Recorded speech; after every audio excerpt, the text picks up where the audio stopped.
point, but it's good to there it is. Yes, so I want you to all know that, so we'll be able to retain whatever we hear today, and there won't be any "I didn't hear that" type of thing. We want to make sure that we grab and understand any thoughts and questions that are portrayed today. There are a number of project partners here that'll be taking notes. So we get the recording, notes, our own memories, so we don't want to miss anything that's said today. I expect we probably will use the whole 3 hours between presentation and discussion at the end. If we get done a little early, great, but I'm not really expecting it, and we will have a little break because we probably all will need a little break at some point. I did look through, just so you know, I did look through everybody's names. One of the I think everybody has their name identified as a name, because as many of you know, on Zoom calls, sometimes people just have a telephone number, so that's actually good. I don't think anybody, and if anyone doesn't, no, I think everyone has their actual name in there. A lot of times it's Mickey Mouse and a telephone number, and you actually have no idea who that person is. So even along those lines, at any point during today's call, it would be valuable to identify yourself, however briefly, in your association, so we can grab that if questions are coming up repetitively, or just so we know who's asking a question, to be able to better answer it, so we know their perspective. We're going to try to go through the presentation that I'll be leading up, and the consultants from Public Archaeology will be giving more of the some of the details on the Section 106 process that we've done, and I want to ask that we refrain from interruptions during the presentation, partly just for efficiency for everybody. And even if we're short on discussion and questions at the tail end, that's exactly why we're going to need more meetings if need be. So don't worry, this is not a, hey, we did it, we're over, see you, bye. We want your input. We want to know what your suggestions are, and we will make and find the time to make sure that they're incorporated.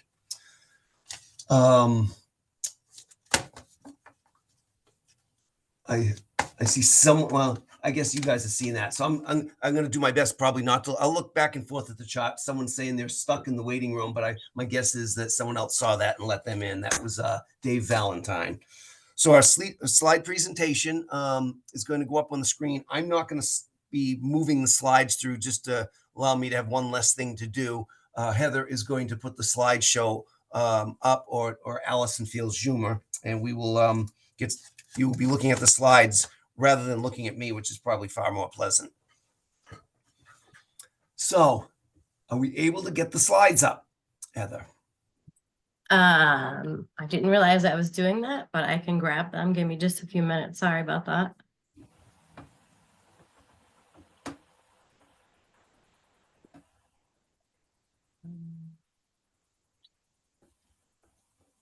I do have the latest one. Shall I do that, Heather, or you got it?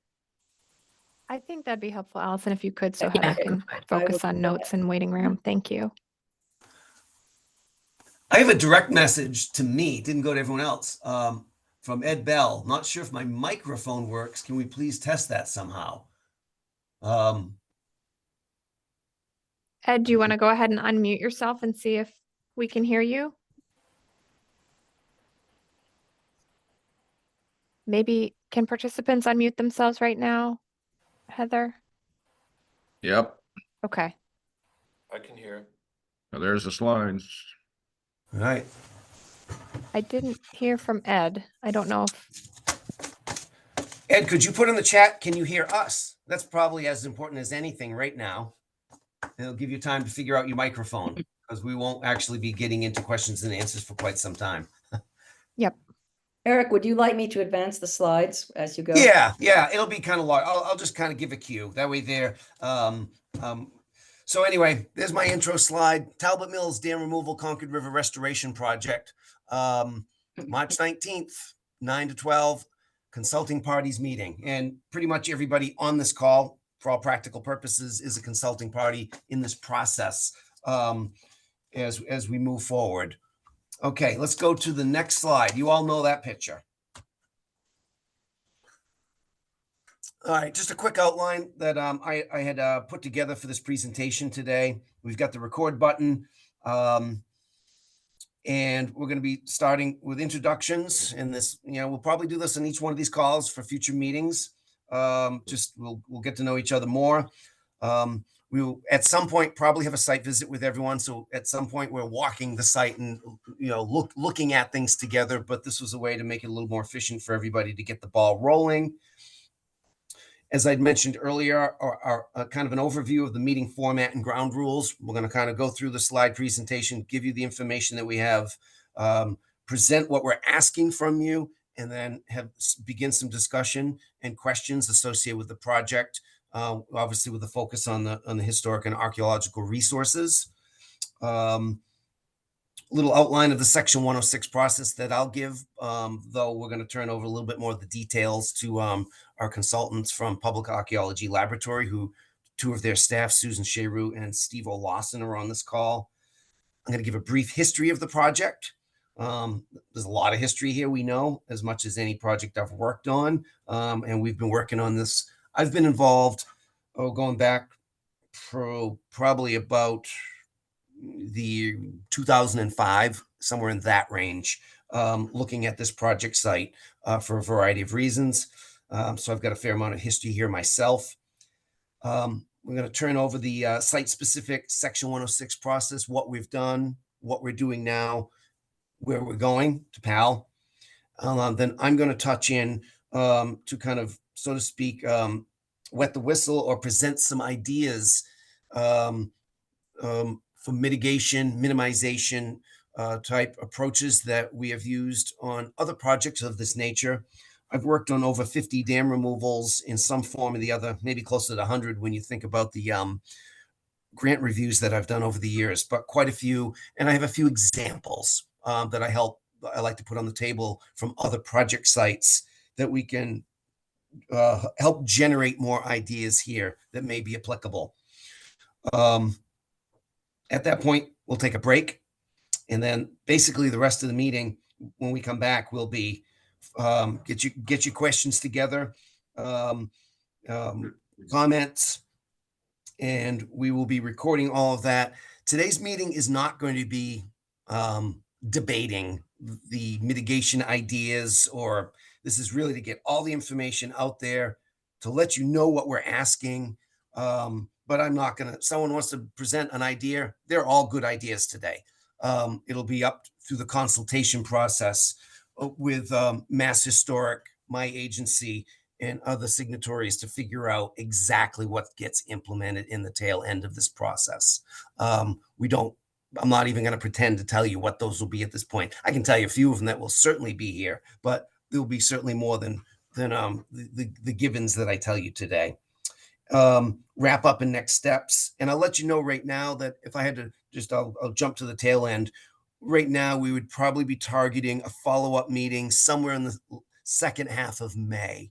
That'll allow us to get some additional information back from the Massachusetts Environmental Policy Act review that is underway right now, the environmental impact report.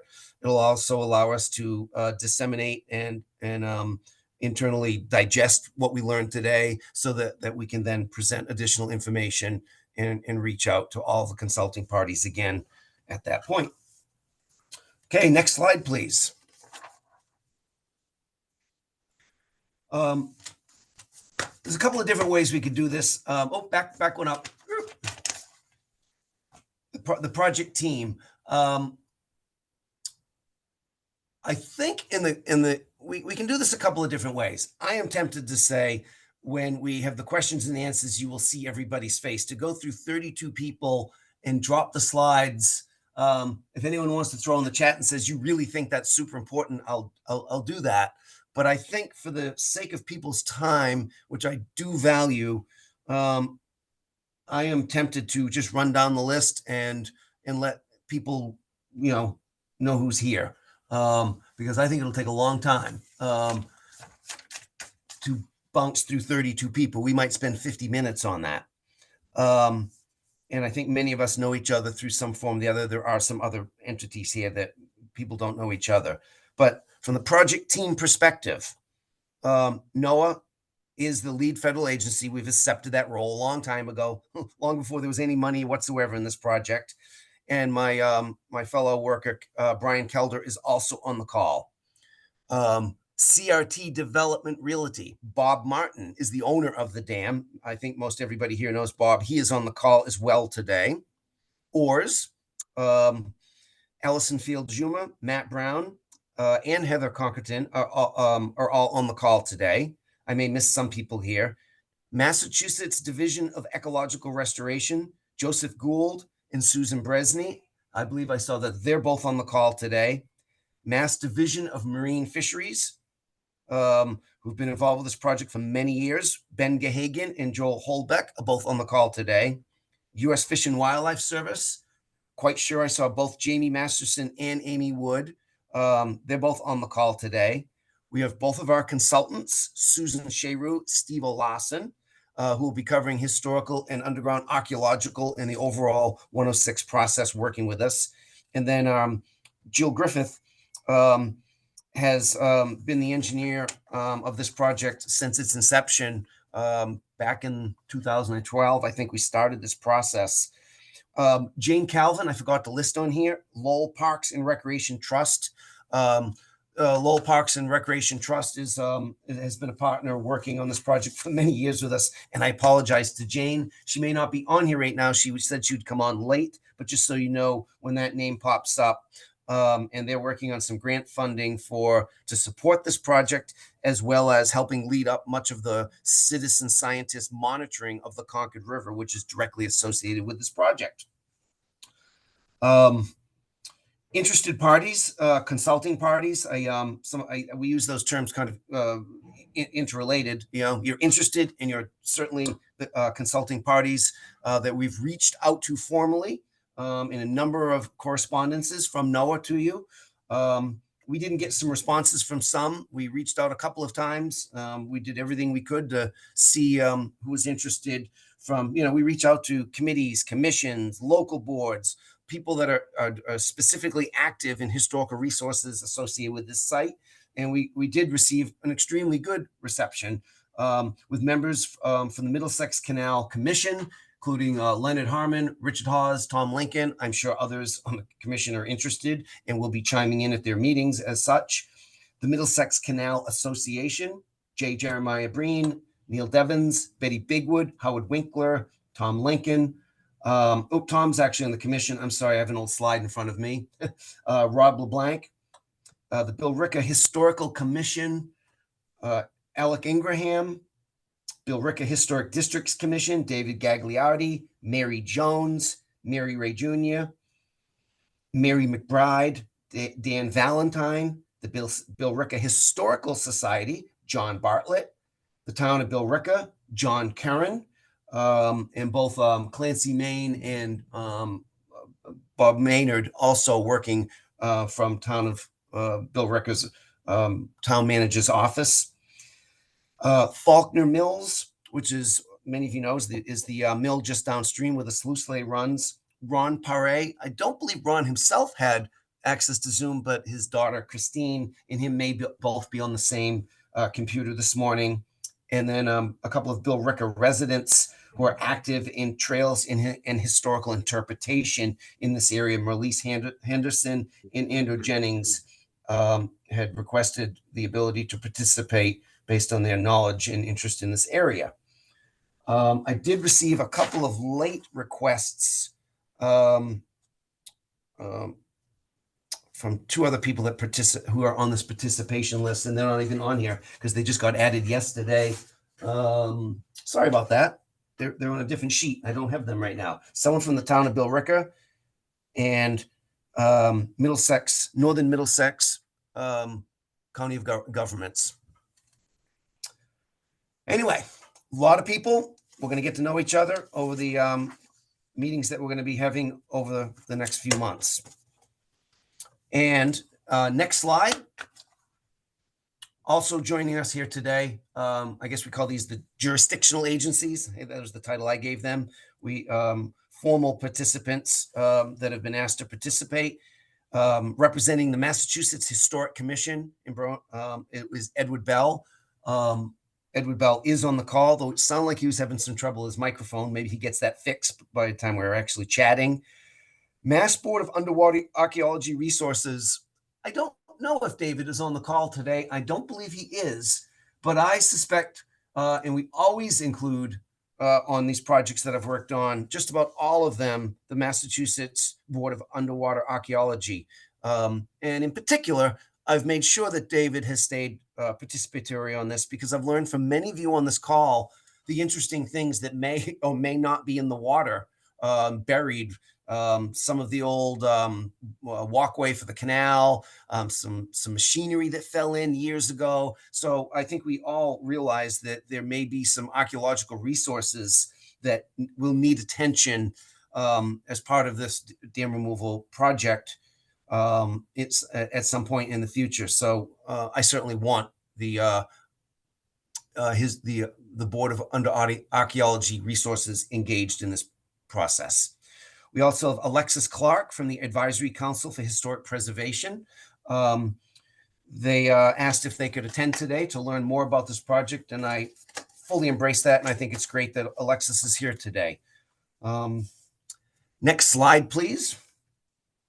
I just have this slide from an earlier presentation. As many of you know, we've had a lot of presentations over it's almost 10 years now on this project. But just to kind of reiterate, it's probably the largest project team that I'm aware of on any dam removal, maybe even in New England right now, with the number of federal, state, and nonprofit partners, as well as private, working together as a partnership for many years now. And pretty soon we're going to run out of space for logos on here. But and on the bottom, you'll see that we have, I want to identify the project funding for this project that goes back a ways. The Nyanza Natural Resource Damages Settlement. And that's where I originally got involved with this project, which is the, basically in a nutshell, it's the mercury spill that took place up in Ashland, Mass over years, many decades, years ago. Mass DEP, the U.S. Fish and Wildlife Service, and my agency, NOAA, received a trust account for about $4 million or a little bit more than that to undertake habitat restoration throughout the Concord River Sudasco watershed. We undertook a restoration plan and a NEPA document many years ago, and a number of people identified Talbot Mills removal and fish passage as a priority project. So we've been kind of pursuing it since then. The Mass Division of Ecological Resources, the Massachusetts Division of Ecological Restoration, they have put some funding at the state level into this project to support it through the feasibility and design phase thus far.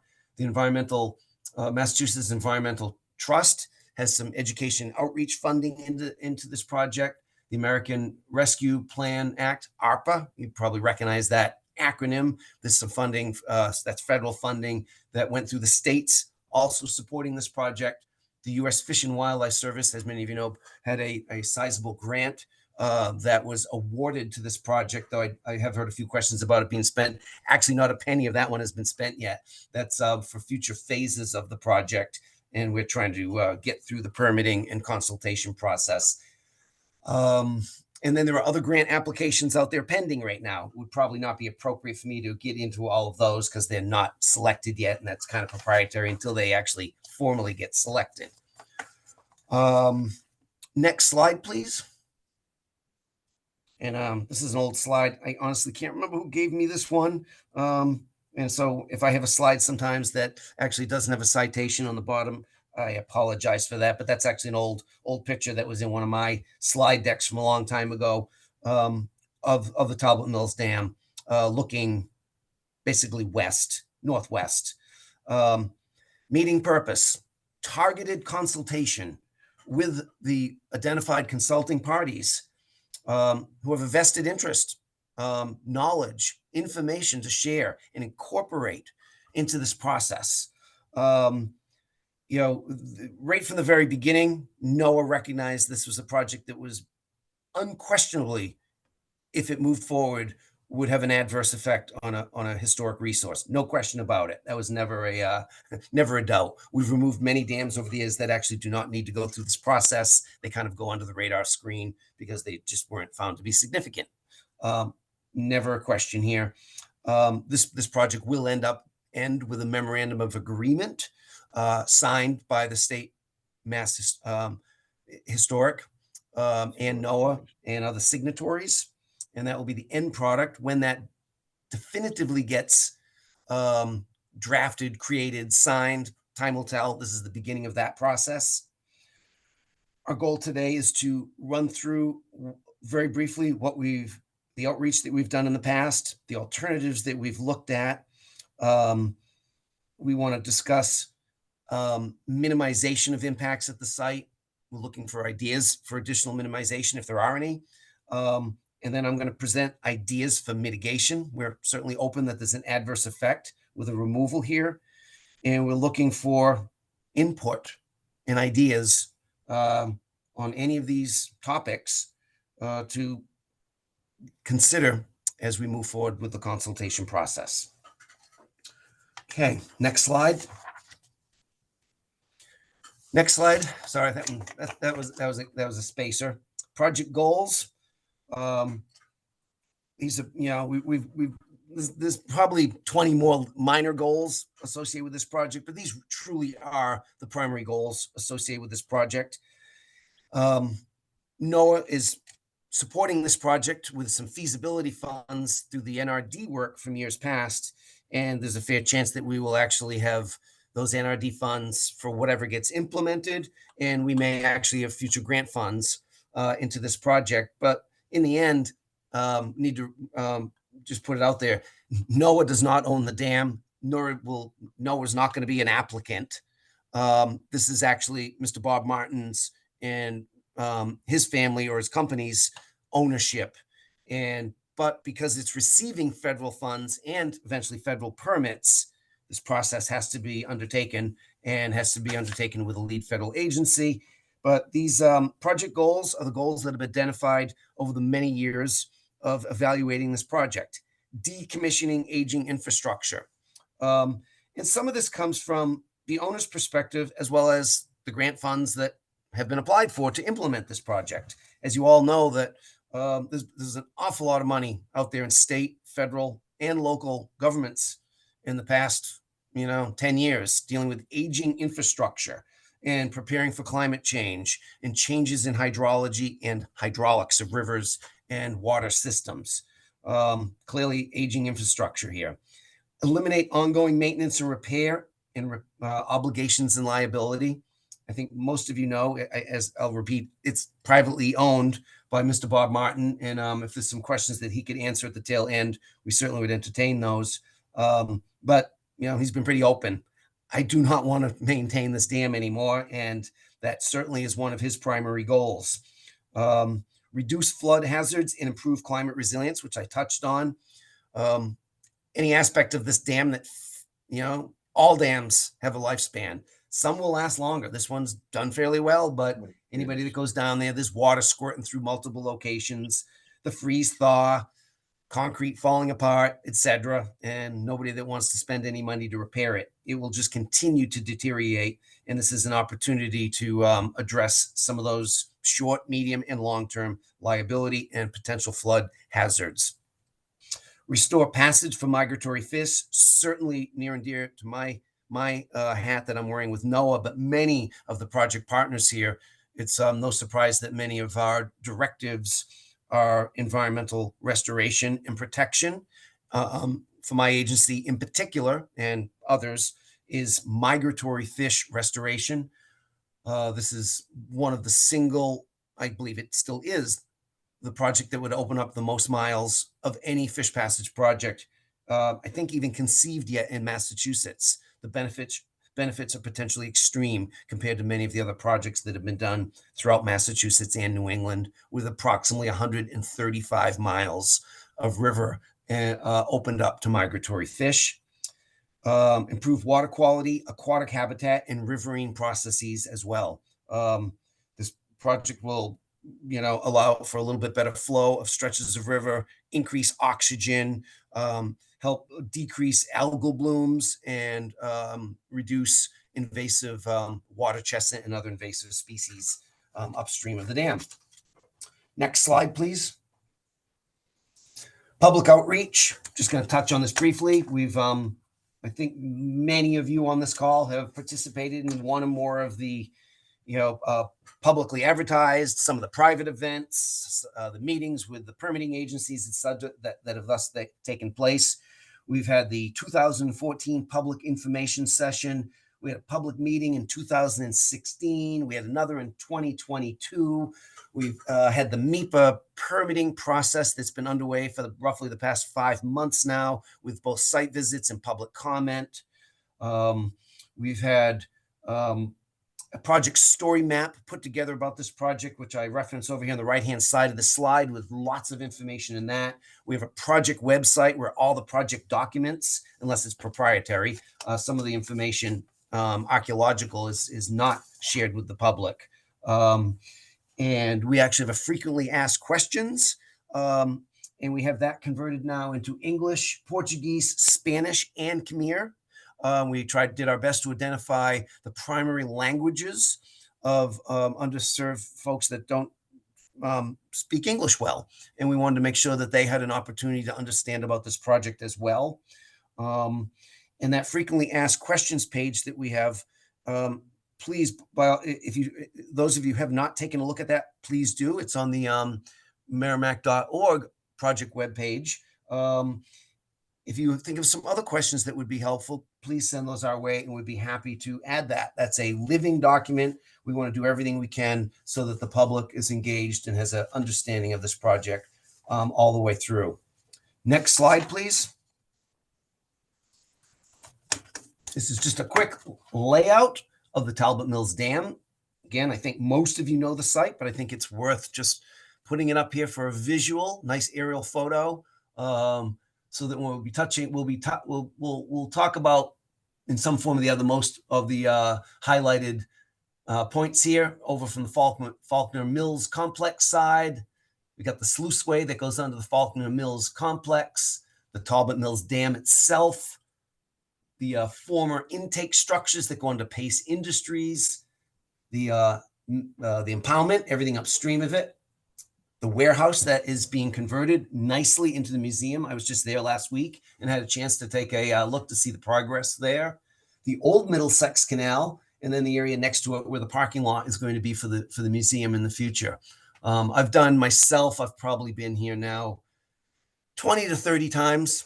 I discover something new every time, but I'm getting the site very well embedded in my head.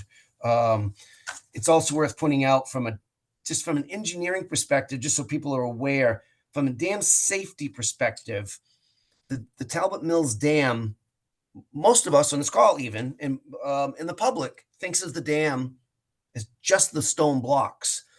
But when it comes to dam safety regulations, what gets looked at is the elevation of a flood, and what is on the sides of the dam has to be considered for dam safety permitting and authority. So over by the sluiceway and in front of Pace Industries, those areas actually during high flows become part of the dam, even though we're not proposing to do anything there. With the dam in place now, in a 50 or 100-year event, from a dam safety perspective, the ancillary and adjacent to the right and left of the dam become part of the engineering analysis that needs to take place for dam safety permitting. Okay, next slide, please. Just wanted to touch on the previous analyses that we've undertaken. Some people have, yelled and screamed at us, and why aren't you going fast? And how come this is taking so long? Well, there's a lot to be done. And I'll be honest, we're taking our time. We're trying to be methodical. Again, the time we took to reach out to everybody to get everybody here today, and you know what it takes to get 32 people on a call. And if we tried to make today, which we will probably do in the future, but to get everybody to meet in a room on the same day, to find a room, and it takes a lot of time. And we're going to take our time, whatever it takes, to make this process work effectively for everybody.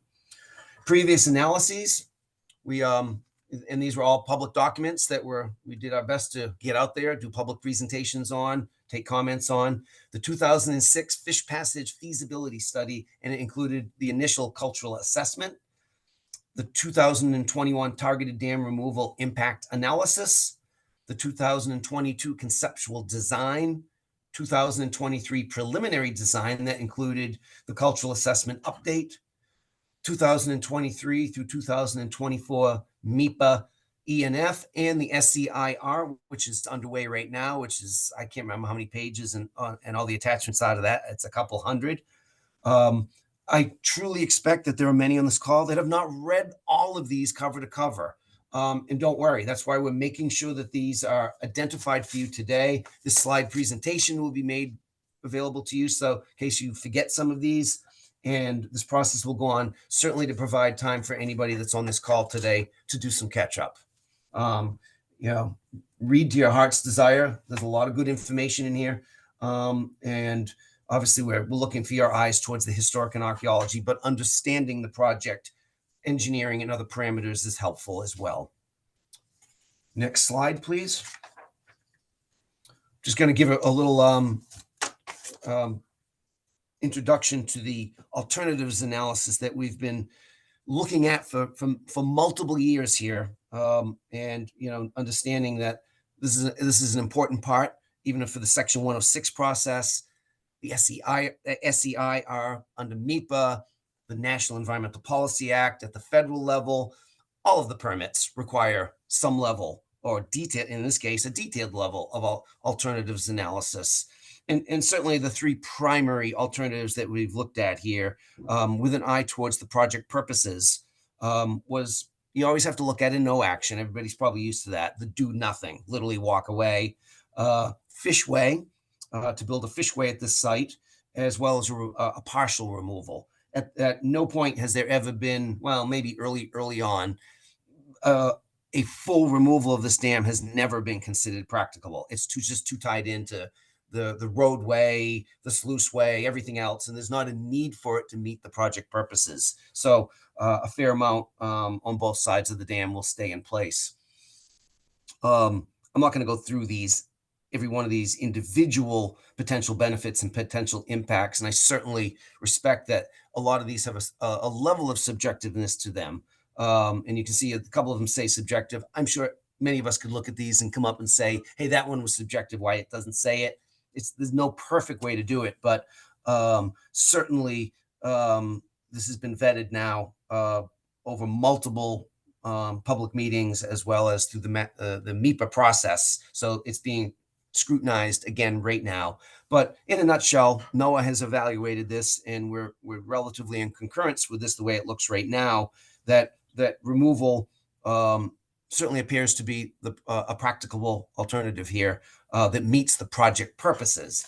And again, when I say project purposes, it's what are the project goals? The owner and project partners, that's decommissioning aging infrastructure, fish passage, ongoing maintenance and liability, reducing floods, and improving water quality. To meet the primary goals, that one certainly stands out.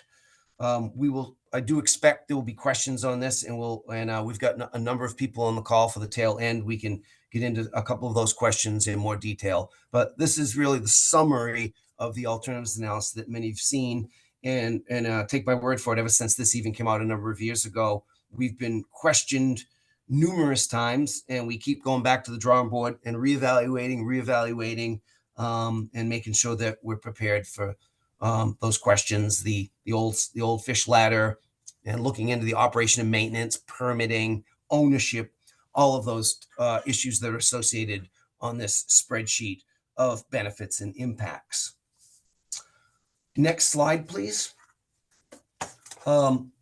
Basically just plan view, showing from an engineering plan that many of you have seen in the Massachusetts Environmental Policy Act permitting. It's not a permitting, that's a consultation process, review process as well. No permits are actually underway at this point. They're getting submitted this spring. Some, I think, have been fully drafted. So just so you all know, local permits, state permits, federal permits, just worth putting this out there. None of those have even started yet. So there's a full-blown permitting process, local, state, and federal, that will be underway shortly, where all of this will be looked at depending on the specific permit, again in the future. And all those will come with public review processes, meetings, etc. So just this is basically a plan view, looking down, showing you the dam, the old concrete abutment, the former fishway location, whatever was there, that block. And, this is what we're working off of with a detailed topography for many months, actually a couple of years now, to think about how to most effectively, with the least amount of impact, potentially remove this dam. And this process was looked at with the other alternatives as well. Next slide, please. And this is essentially a plan view showing what the topography and what the site would look at without the dam removal. It's it's just a simple diagram showing the changes in topography. Please note, and there will be pictures later that will come out. You'll see that the river left, and when I use that term, or anyone uses that term, that's as though you were canoeing down the river, your left-hand side. On river left, that full abutment and the intake structures, we call them the wasting gates. They're not intakes, the wasting gates. That whole section of the dam is proposed to be maintained both for structural integrity as well as historic minimization of impacts, and an opportunity potentially there for some mitigation. Next slide, please.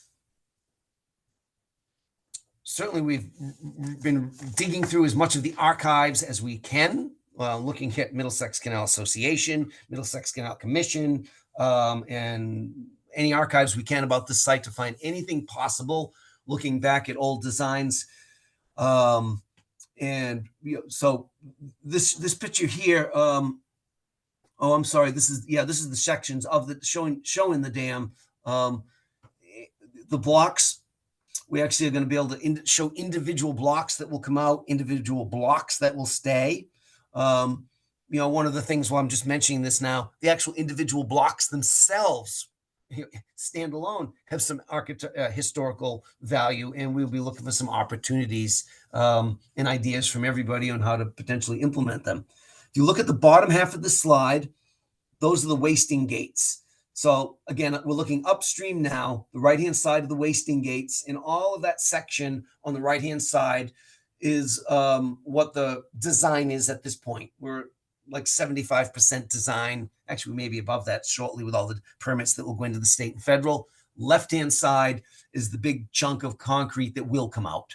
That was that block that went in there. I can't remember what year that went in, 1940s or something. I can't remember. I apologize for that. Next slide. And this here shows a superimposing of some old pictures that we found. So you got the present day dam on the right-hand side of that old historic picture. And then we all believe that there's something left of the old dam from the earlier era. And this is something that's very, very common on dam removal projects. Even if we don't find it, we often assume that there's a dam up there. Even if we didn't find records, there's often a dam upstream, because good dam location sites, there's a dam today, there's a good chance there was one there before. At this site, we actually have historic documentation that there's old dams that were at the site. I believe it's a crib dam, probably logs laid back and forth, and filled with boulders. And then our working assumption is that they filled in between the dams with gravel, rocks, and rubble. When the dam, any of the sections come out, all of this would be documented in detail. We will touch on that a little bit later, but just so we are well aware of the, we think we'll find something.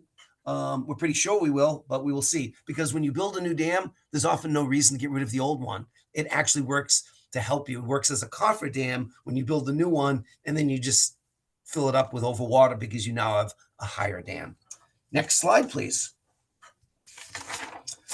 I am going to turn the podium over and have a glass of water to Susan and Cheru and Stephen O'Lawson. I'm not sure which one's speaking, or both, from Public Archaeology Laboratory.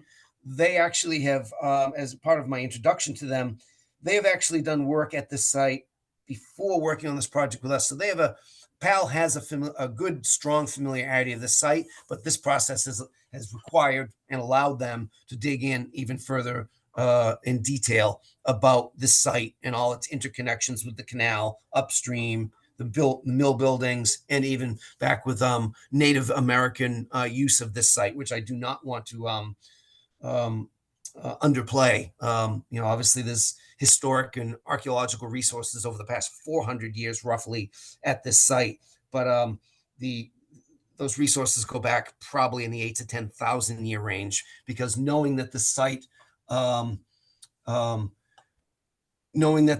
is has little small waterfalls. This is always a site that diadromous and migratory fish would have likely hesitated, which would have made a really good place to have a village and to harvest fish for sustenance. Okay, I'm going to pass that over to Suzanne, please. Well, it's actually Steve O'Lawson. I'm a senior architectural historian at the Public Archaeology Laboratory, and as Eric said, we've been involved in this project for a long time.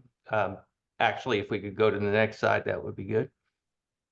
So this is a summary of where we stand in the Section 106 consultation process. The first thing that jumped out to me when I put this slide together is that we've been working on this project for almost a decade now.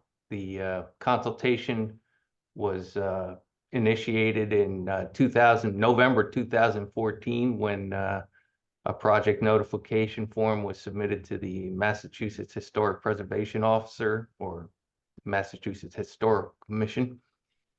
And subsequent to that, I think the ensuing years were spent in determining the design and selecting an appropriate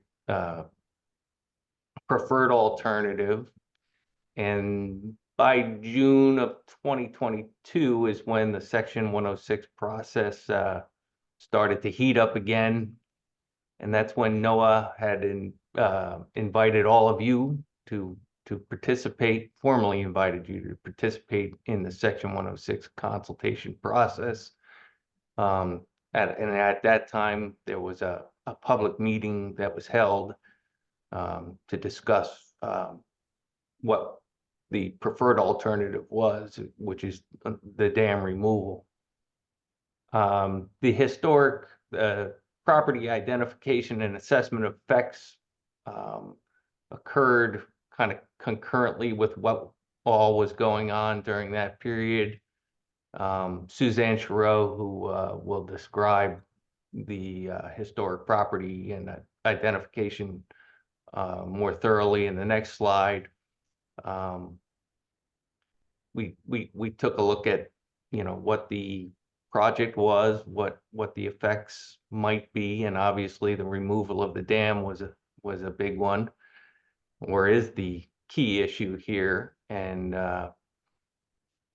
in December of 2023, NOAA issued a letter to the Massachusetts Historical Commission and all the consulting parties on this call, that included their determination of the area of potential effects for the project, the identification of historic properties, and the determination of adverse effect, because the removal of the dam would impact both the Billerica Mills Historic District and the Middlesex Canal Historic and Archaeological District, which are both listed in the National Register of Historic Places.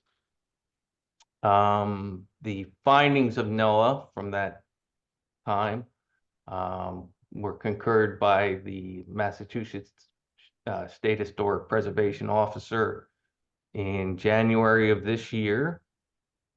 And so at this point, we're now in the final phase of Section 106, which is the resolution of adverse effects.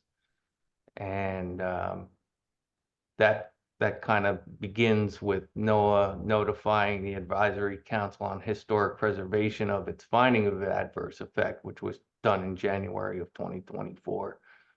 And here we are at this point, discussing what we hope will be ultimately included in a memorandum of agreement that will specify the activities that will be carried out to resolve the adverse effect and conclude the Section 106 process. So that's where we are today, and Suzanne can describe a little bit more about our investigations to identify historic properties in the next slide. So thank you, Steve.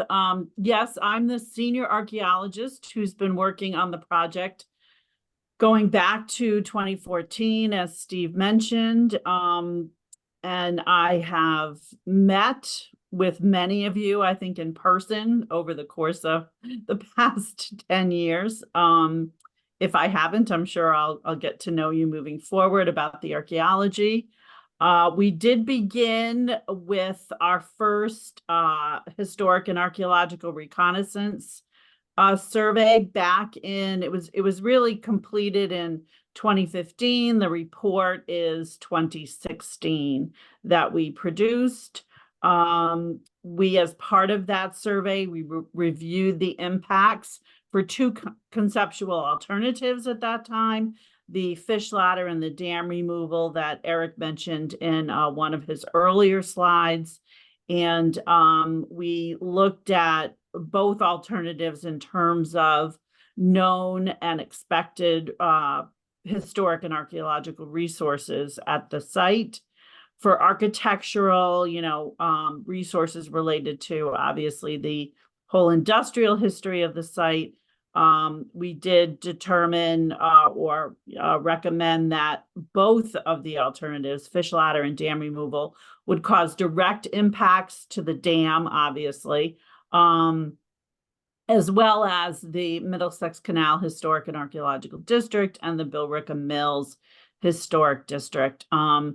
I know you all know how both the mills and the canal resources are interrelated at this site, so I won't go into all of that history again.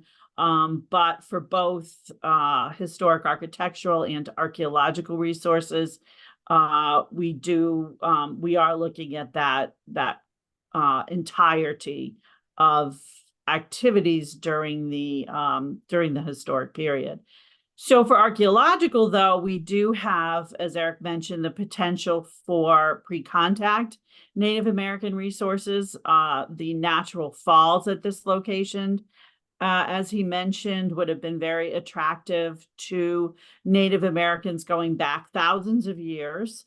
There are sites both upstream and downstream of the dam in Billerica, and the Concord River in general was a major, waterway during the pre-contact period before, Europeans ever even came to this area, and the industrial resource potential was harnessed beginning in the 1600s, 1700s. So for archaeology, we considered both those types of impacts, spanning, like Eric said, thousands of years. So then we fast forward to this past year, where we did an update using the 75% design plans. All of that work had been going on over the years. So we moved beyond the concept and looked at the plans for the partial dam removal, which was selected as the preferred alternative. We needed to bring our area of potential effects up to date for that preferred alternative, and then make a recommendation on what that area would encompass. And in particular for archaeology, we looked at the proposed staging areas and access areas to get into the water, to remove for the equipment to be able to remove the dam, the spillway components. And we were primarily looking at the parking lots to either side. There's a little park right off the street, where there would not be below ground disturbances. But we did have to consider what resources may be under those parking lots. So we wanted to make sure that any use, stayed on the pavement and did not have a potential to start disturbing below ground areas where there could be resources, both deeply buried pre-contact Native American and earlier Euro-American canal and related resources. So we provided our recommended area potential effects for the dam removal, and NOAA used that to make its finding. I believe there's a slide, the next slide will show you that entire area, which also considers upstream and downstream impacts to the river channel and to obviously the mill pond. And then NOAA was able to also use our information to, make a finding of adverse effects to both architectural and archaeological properties. And our 2023 update included recommendations to avoid, minimize, or mitigate these effects. And we offered up what Eric mentioned as sort of the baseline starting point for these types of projects, where we obviously do state level historical documentation for the architectural resources, which involves photography as well as written narratives.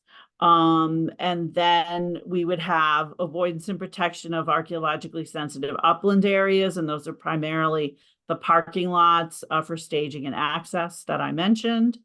And then because we are not diving on these resources, and that's where the Board of Underwater Archaeological Resources comes into review. We would be doing archaeological monitoring of sensitive in-water areas, and we're basically, we have an archaeologist on site or a team of archaeologists on site who, once the water levels start to go down, the work areas are coffered, and we're looking at more of a dry setting. We can really start to record and document and do measured drawings of all of the resources that have been underwater or, mostly underwater over the years. So then as they're being dismantled, we are right there doing all of the archaeological documentation for that.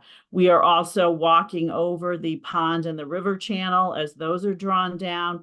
And especially we're, in this instance, we'll be paying close attention to Middlesex Canal elements, such as the floating towpath and the anchor stone and anything else that may be exposed in the sediments. I mean, that's where we're also looking for Native American resources as those sediments start to kind of just naturally wash downstream, and perhaps, original riverbed areas become exposed. And sometimes that happens, close to the construction work. Sometimes it can happen months or even several years after. So there's always usually a period of monitoring, even post dam removal work, in case resources that we call are unexpected. We call them post-review discoveries. So we do continue to pay attention to what new resources may be exposed as nature kind of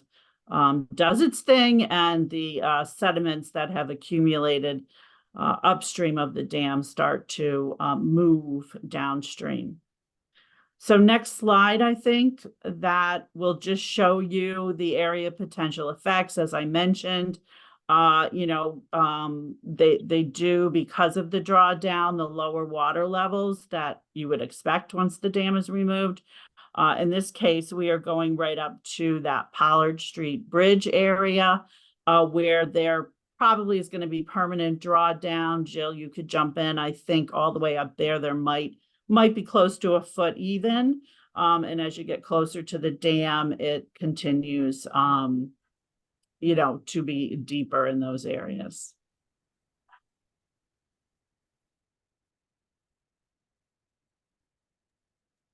I think that's Sorry. about it for us, Eric.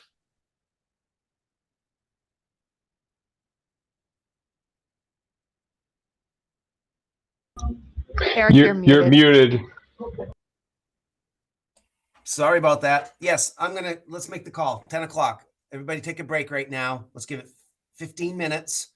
And I will jump right back in. The piece that I have to give now is actually quite brief, but it actually ties in better with talking about ideas for mitigation and minimization anyway. So it's a perfect time to take a break. 15 minutes. Everybody back here at 10:15. Might as well just leave your computer on. Sound okay? See you in 15.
22163.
Okay, there we go. 10:15 on the nose. I'm going to jump right in, see if I can get us a little catch up here.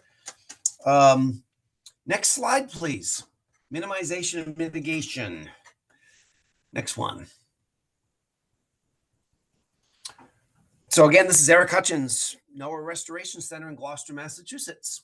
Just wanted to, I wanted to put this slide up here to show you the level of detail that we're actually looking at from the river left. Just kind of gives you an idea of we're actually going down to the individual blocks in the dam, both from a structural stability perspective, as well as making sure there's a nice, that everything on that side, river left around those old, what are called wasting gates, is preserved, but gives you something to look at while I touch on these. So anyway, minimization measures, and we're certainly, looking at whatever minor opportunities might still exist, or major for that matter.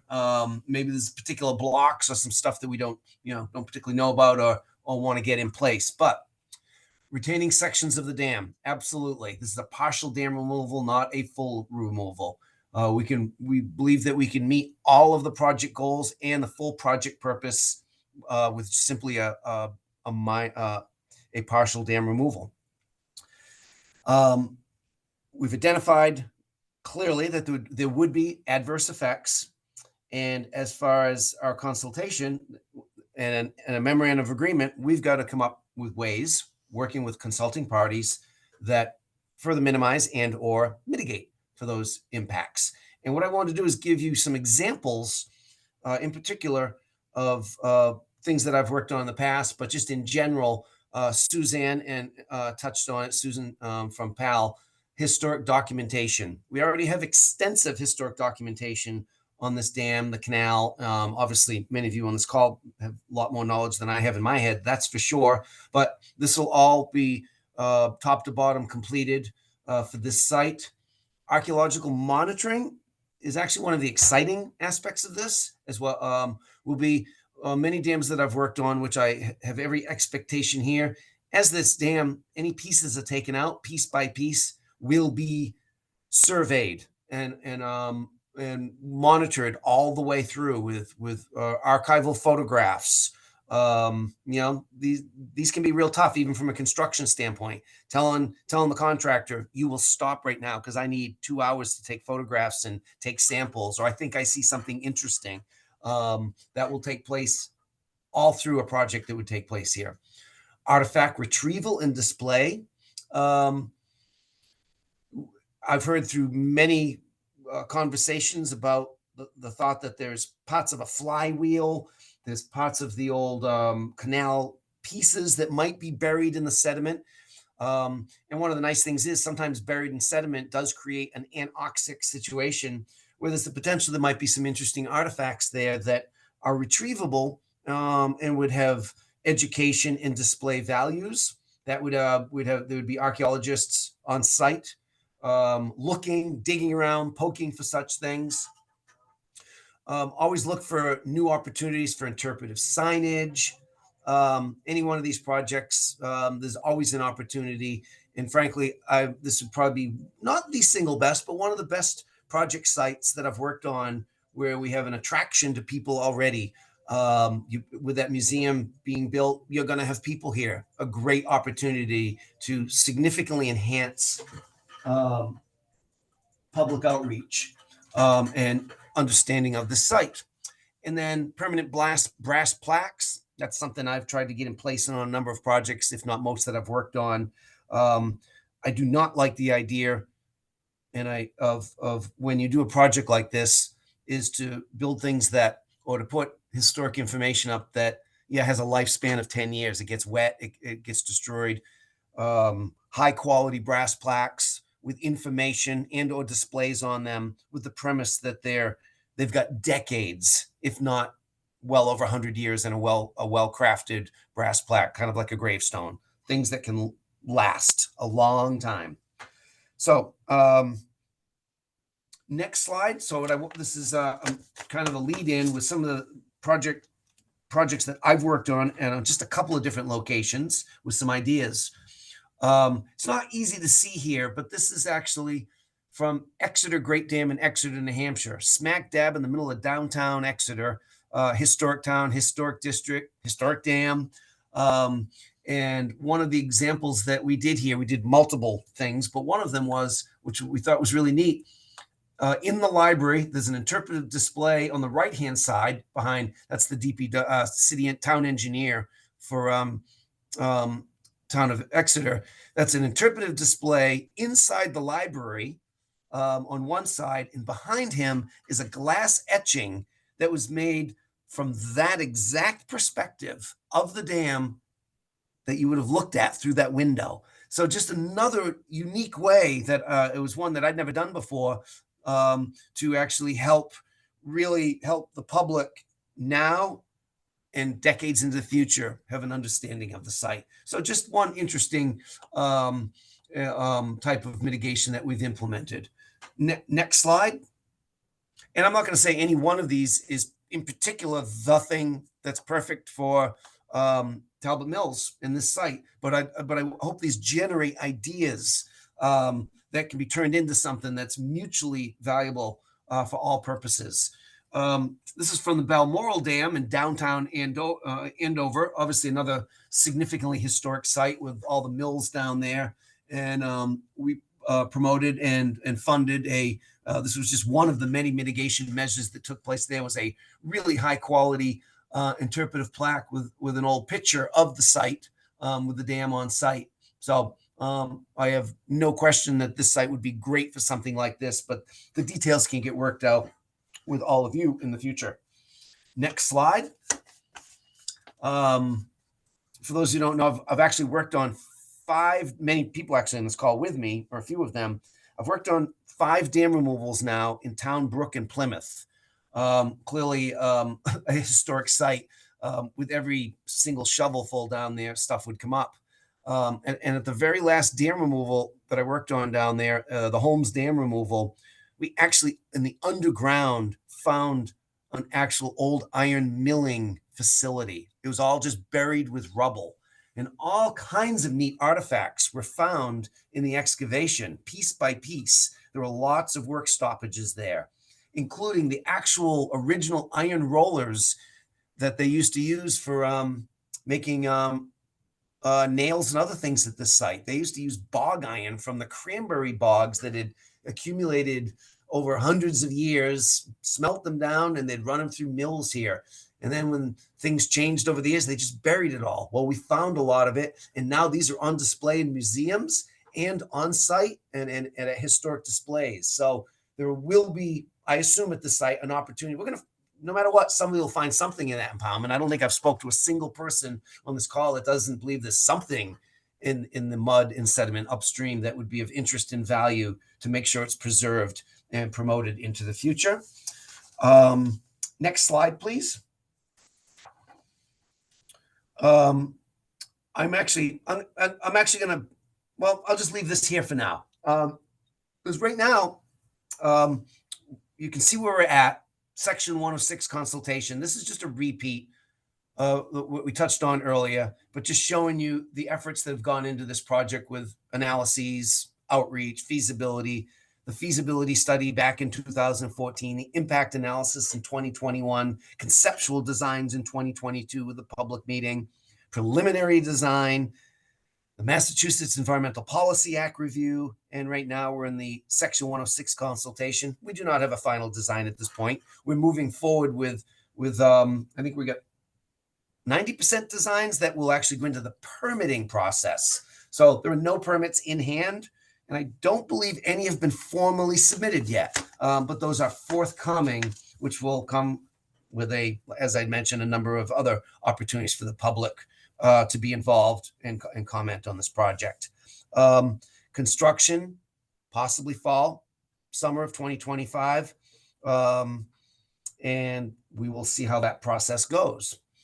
So what I would like to do now is open this up. And I think we will, the best, obviously, I'm sure with many of you being on committees and commissions, you've done a number of Zoom calls. We will, so to speak, pass the hat. And I want to devote as much of the time that we have left to questions, comments, ideas. we're not going to get into, like I said early, we're not going to get into discussions on your mitigation ideas. We want to we want to make sure that we get them all. There will be opportunities to discuss them at a future time. But right now, we're casting a wide net. We want to hear your ideas, what they may be for this site. Our discussion is not about non-historic and archaeological resources. This is the Section 106 process. So today's discussion is not about water supply or the plants and wetlands. It's actually not even about the fish, to be honest with you. At this point, it's about the adverse effects, how to minimize and how to mitigate for those impacts. And we're reaching out to everybody for your ideas. And we will, so to speak, pass the hat here as long as people are interested. And we will wrap up at noon. And do not worry, there will be a follow-up on this. So if we are not able to reach you, we'll start with the first round. If we need a second round and we don't reach you, don't worry, write those ideas down and we will pick this up. And/or you can send them to Jill Griffith and myself, and we can start working on your questions as soon as this call's over. So I'm going to open it up. Would you like me to stop the screen sharing, Eric? So yeah, I think we can stop the screen sharing. Yes, that would be great, because there's all that's left is a pretty picture that says questions and discussion, and you've seen that picture before. Also, for recording purposes, Eric, do you want folks to stick their name and association? Yes, good point. And I'd mentioned that earlier. Anybody that's speaking, and that was Joe Gould from Mass DER, just it'll help. Just identify your name real quick and who you're associated with, and that would really help the process. And Eric, Okay.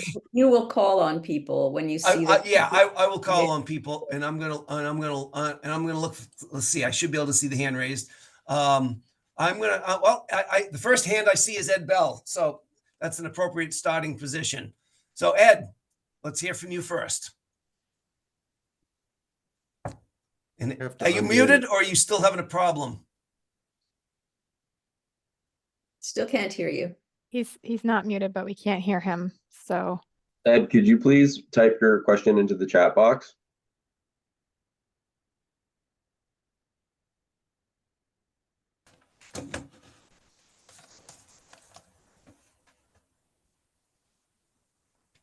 Eric, maybe while that's happening, Yep. you could go to the next Yep. person. Let's see. Yeah, he's typing that in. So we will get back to his question in the box. I'm looking for hands raised. Oh, I know there's got to be some hands here. I just saw one from Howard Winkler. Did you mean to raise your hand, Howard? Yes, ma'am. Okay, go ahead. Thank you. My name is Howard Winkler, and I'm with the Middlesex Canal Association. And it seems to me, this is my first entry into this process. This has been really unknown to me. And it seems that we are here today to really just confirm the destruction of the dam. As an engineer, I would ask what has been done in an analysis, the alternative analysis of the preservation of the dam and a fishway. I mean, it seems to me those are two alternatives. And rather than go down this route of destruction of the dam, look at the possibility of preserving the dam and putting a fish ladder in. And I want to point out that the Upper Mystic Lake, the dam at the Upper Mystic Lake was slowly under destruction. Hello? We can hear you. Okay, something happened to my screen here. Okay, but you can hear me. That's what counts. Yeah. And it was on the road to failure. And what did they do there? They rebuilt the dam and put a fish ladder in. Isn't that interesting? They could just have decided to take the dam down, but they didn't. So I'd like to understand that. You see, I understand there should be two teams. There should be a team set on the idea of removal or destruction or preservation. And I would like to know what the team for preservation came up with. That's a balanced study when you have both approaches. But to my mind, this is all directed towards destruction. And also, I don't understand, it's very important that there be a fishway. why a fishway wasn't put in 20 years ago, something temporary, so we can get the fish and other aquatic life upstream, instead of keep talking about this. Have something temporary while we talk about it. But I want to see the results of the team that wants to preserve the dam and build a fish ladder. Not, I sort of feel, I think there's some $800,000 has been spent or appropriated. I shouldn't say spent, appropriated. And I want to know what that money has been spent on. Has it been spent on the preservation, or is it all directed towards destruction? I'm really upset. Thank you. I await your answers.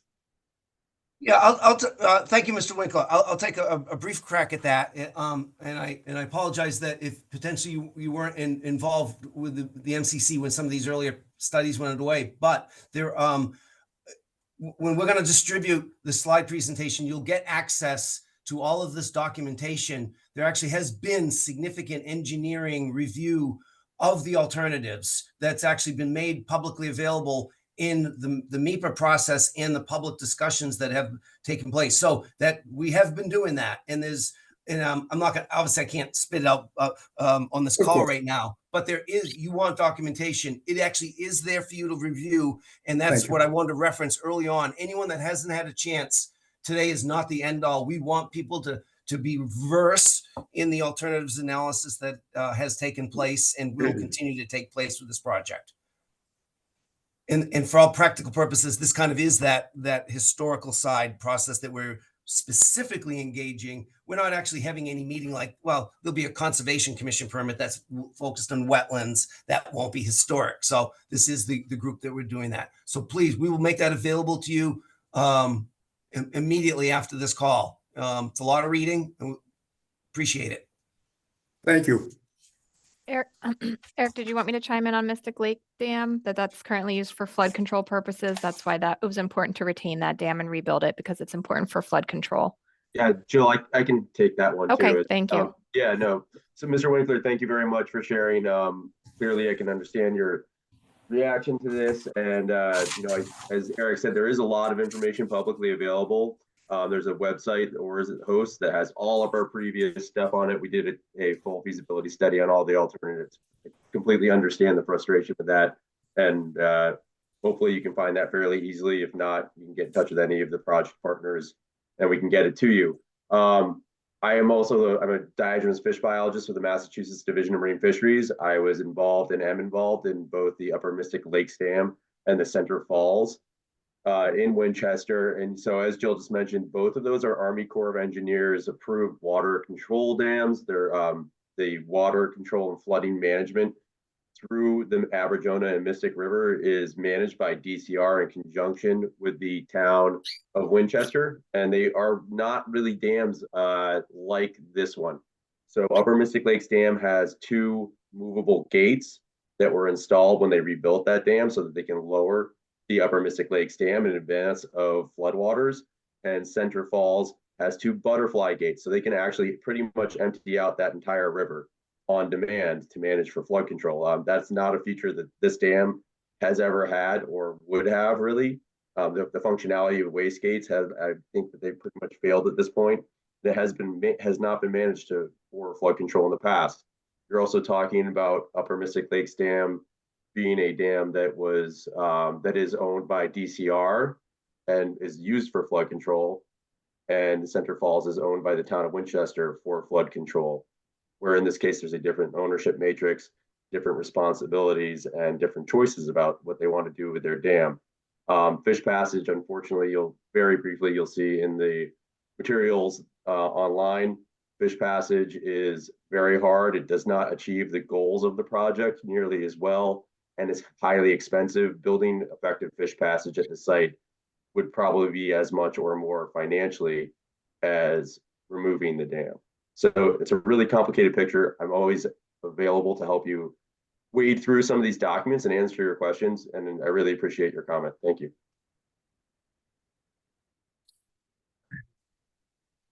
Eric, I wanted to note that Edward Bell sent me his question. Is it all right if I read it out loud? That would be great. Thank you, Okay. Susie. Has all involved federal agencies designated NOAA as lead federal agency? I believe that a core permit will be required. Also, what is National Park Service's role? Yeah, I'll take a quick crack at that. Yeah, this project will require an Army Corps of Engineers permit, which is actually in the process of being submitted. The U.S. Fish and Wildlife Service has funding in this project, though they haven't spent any yet, with a grant that was secured last year. And NOAA is involved as well. So there's, at this point, we see 3 federal agencies directly involved. The National Park Service, I think it's fair to say there's no money. They've been participatory in the project, but they're not really an active fiscal or decisional agency as far as Section 106 goes. So we are communicating with U.S. Fish and Wildlife Service that NOAA will be the lead federal agency, as we've identified that decision to the Advisory Council for Historic Preservation and Mass Historic. And if, as needed be, if we need more formal recordation of that beyond that, we certainly are in a position to do that. But we're communicating that to both the Army Corps and Fish and Wildlife Service, that NOAA will be the lead, for better or worse.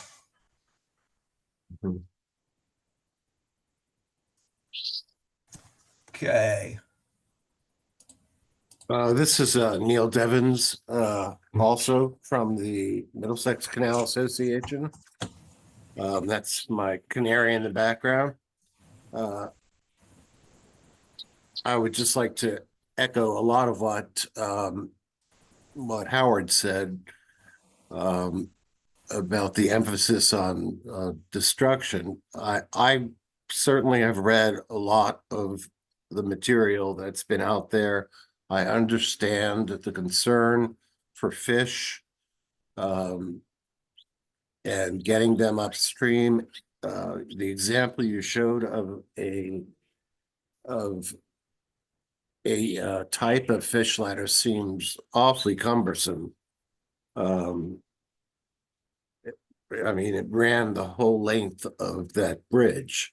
And it seems to me there are fish ladders that are just effective that are quite smaller than that. I'm not positive, but that's my impression. And you know, as I've asked before, it's clear to me going over to the Assabet Sudbury area coming into the Concord, there's all these poison signs everywhere. It's almost as if, why are we having this discussion until you can take down the poison signs that say, don't you dare basically eat anything that you catch. And I know you've told, somebody has said in the past, oh, well, they don't spawn for very long up there. Still, are you going to recommend that people eat what they catch? And also talking about money, we've spent over $2 million already trying to build this this new museum. It's very unfortunate that being on the National Register since 2009 does not give us any benefit. We can't tell people that not to build or not to destroy. But we've spent $2 million, including an observatory that was supposed to be overlooking where the floating towpath, which was ingenious, where that floating towpath was, where the 2 hooks are. And we have an illustration of it on the observation deck. And if the dam is gone, it's going to be a trickle of water on the far side. It would be very hard to illustrate that this this was a place where they needed any kind of floating towpath. What I do appreciate is the fact that you know, I read a lot of archaeology, and that underneath silt there could be very great preserved wood artifacts and other kind of archaeological deposits that we could use at the museum, if that's found. But we've put a lot of time, 5 to 6 years already, trying to get through all of the town of Billerica's requests. I don't know if they're represented here.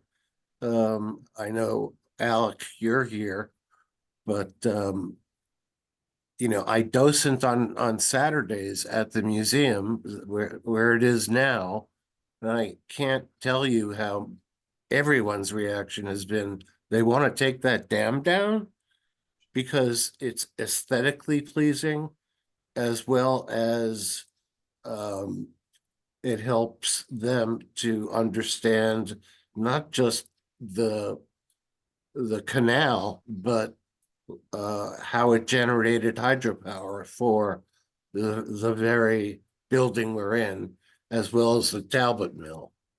So, you know, talk about spending money. We've spent it tremendously. And I also want to thank Mr. Martin for maintaining the dam. I don't even know how many times over the last 200 years this dam has needed any kind of repair, which costs money.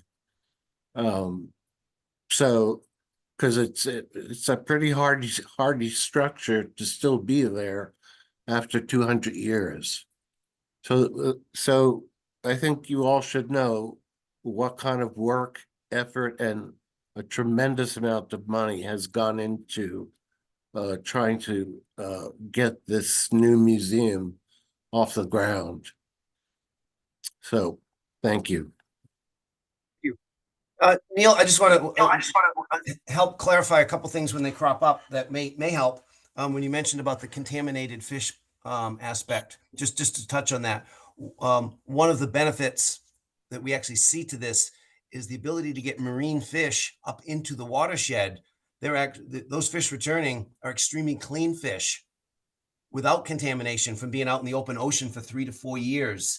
And the native fish that eat other fish will then have the opportunity to eat clean fish rather than some of the so it actually is a method to actually help restore a watershed in its aquatic system. So the otters and the birds that are eating the fish will be eating less of the contaminated ones, and actually we start to slowly dilute it with clean fish coming up.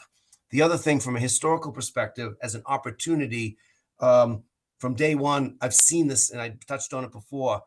It is a great opportunity that anything that's found down in that mud that you mentioned, obviously the museum is potentially a recipient of some of those, whatever is found. Might be old bottles, could be wooden structures. So there's an opportunity there that we certainly have our eye on. Thank you, I appreciate it. Okay, somebody, how about Richard Hawes? I'm just looking at my left-hand screen. Eric, could I just say something really briefly too? Yep. Go ahead. Any public health advisories wouldn't be issued by this group. It's important to realize that that's not an area of expertise we have. So, you know, as new fish come into the ecosystem that people might want to consume, like river herring or shad, they'd have to be tested, and then we could come up with good scientifically based public health advisories, which we would make sure that happens as part of this process and get in touch with the DPH to make sure the testing occurs. Secondly, I know there's frequently comments about fish passage. I've already, in the previous, it was a great question by Mr. Winkler. And, you know, as Eric said at the beginning of this is about historic issues. So I don't want to spend a lot of time talking about fish passage. What I'll say is that, you know, we've had engineers, fish passage specialists look at that. I'm not an engineer, but I am a specialist on the biology side for fish passage. We will be teaching, it's not something we can invite everybody to, it's actually full already. but I'm going to be leading a course with engineers on fish passage and fish passage management this spring, and we have funding so it will be publicly available on the internet. So people who are interested to learn more about fish passage and why ladders have to be this way and have to be long and big now. When that does come out, we will add that as a resource on the website that Allison so helpfully put up in the chat. So while I don't want to spend a lot of time here talking about it or in future 106 meetings, we will make sure to add that resource to those available for the people on this meeting so they can learn a little bit more about modern fish passage and why things need to be so apparently big and cumbersome. But I appreciate the comment, Mr. Devins, because it does, I understand these are huge structures. So from a casual observer, even of somebody who might do engineering in a different sector, it's hard to comprehend sometimes. Mhm. Thank you, Ben. Richard Hawes, you're on the left of my screen. Oh, you're muted, Richard. Yeah, unmute. Richard, you need to Unmute. unmute. Yep. I'm Excellent. Richard Hawes. I'm here today representing the Wicker portion of the Canal Commission. And there we go. And just to let people know that I'm also director on the Middlesex Canal Association. I'm a member of the Historic District Commission, and I'm the vice president of the Wicker Historical Society. So all these groups are certainly stakeholders in what's going on here. My main thing, I mean, I'm going to bring this up, but you might say it's water over the dam. Is this type of meeting that we're having today should have been held during the feasibility stage of this. I think what's happened is, I get the feeling, and I know I'm not alone, that we're being somewhat steamrolled by this because of lack of early participation from the historical aspects of what's going on. Currently, I'm retired from 47 years in mechanical engineering. And no, I never designed a fish ladder, but I've examined fish ladders, and it seems to me the lift is very small, and there is more than enough room for a pool and ramp type ladder system. Now I know somebody's going to try and shoot this down because I've seen some of the early presentations and through some of the engineering efforts that you've put forth, and quite frankly, I think they're quite biased on removal and not restoration. And this is one of the reasons why I'm kind of upset that we haven't been involved earlier. And I think we could have worked together on this much better and come up with some better ideas than what we've been totally presented today and in the past. You look, almost 10 years went by between you started looking at this and the public hearings and meetings that were put out around different areas. This dam, to me, like I say, being a representative of all these historic groups, the dam obviously is a historic artifact. It's on the register. But not only is the dam historic artifact, the pond that it created is a historic artifact. And that's what we're going to lose is the pond. And that is because that supplied water for 27 miles of canal. And they invented the floating towpath, which was a novel engineering idea that was singled out by Civil Engineering Society as being an advancement at its time. So there is a lot of that type of history that's going to go away, and no amount of etched glass or brass plaques are going to have people understand what it took to do that back in the time. And that's pretty much what I have to say on that. Thank you. Thank you. Appreciate it. I'm going to go to the Michael Rhee Jr. Yes, thank you. I would echo what Richard just said, but I take it a step further. I remember as a small child in the late 40s and 50s, we would have on occasion go to Lowell. And I must have been 12 or 13 before I realized you didn't have to cut through that part of North Billerica to get to Lowell, specifically because my mother liked to look at the falls. And I think the falls are an important factor in the whole area. I know nobody's gonna plan their honeymoon there like they do in Niagara, but a lot of people really enjoy just looking at those falls. And I think it'd be a big mistake to remove them. And I would concur that a fish ladder, I think that's a great idea. Although I don't expect we'll see salmon in the Concord River, but I would hope that we slowed this thing down just a little bit so we could look at the pictorial feature. It's an architectural feature of the area. I think it's on our town flag or on our town motto somewhere.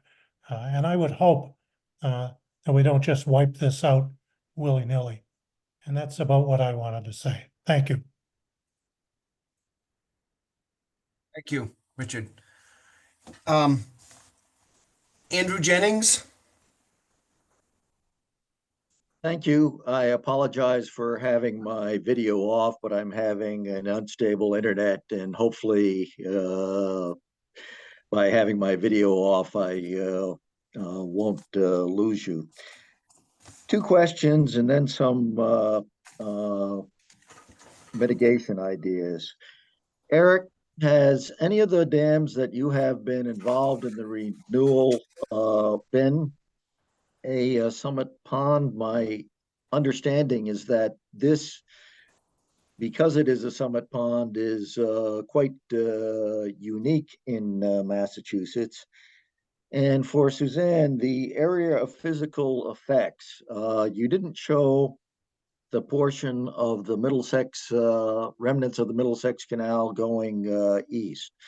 Will the water levels of to the east be affected by this, particularly through what is known as the Big Cut?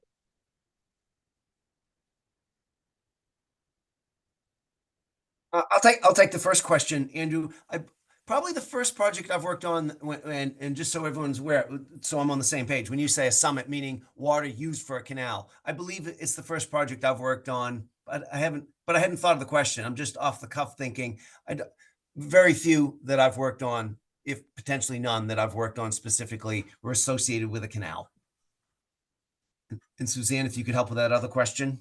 I might be able to jump in to help Suzanne too if you need it on the hydraulic question. Yeah, actually, Jill, I was going to defer to you because the hydrological aspects and how much and where that drawdown is happening, we've been relying on the expertise of the engineering folks. And that's why I'm going to turn this over to Jill with Gomez and Sullivan to further discuss that. Yeah, so we actually did a survey of the canal going east of the park, heading toward the Iron Horse Park Superfund site last spring to alleviate concerns about potential contaminants and things like that, which we concluded was no potential impact.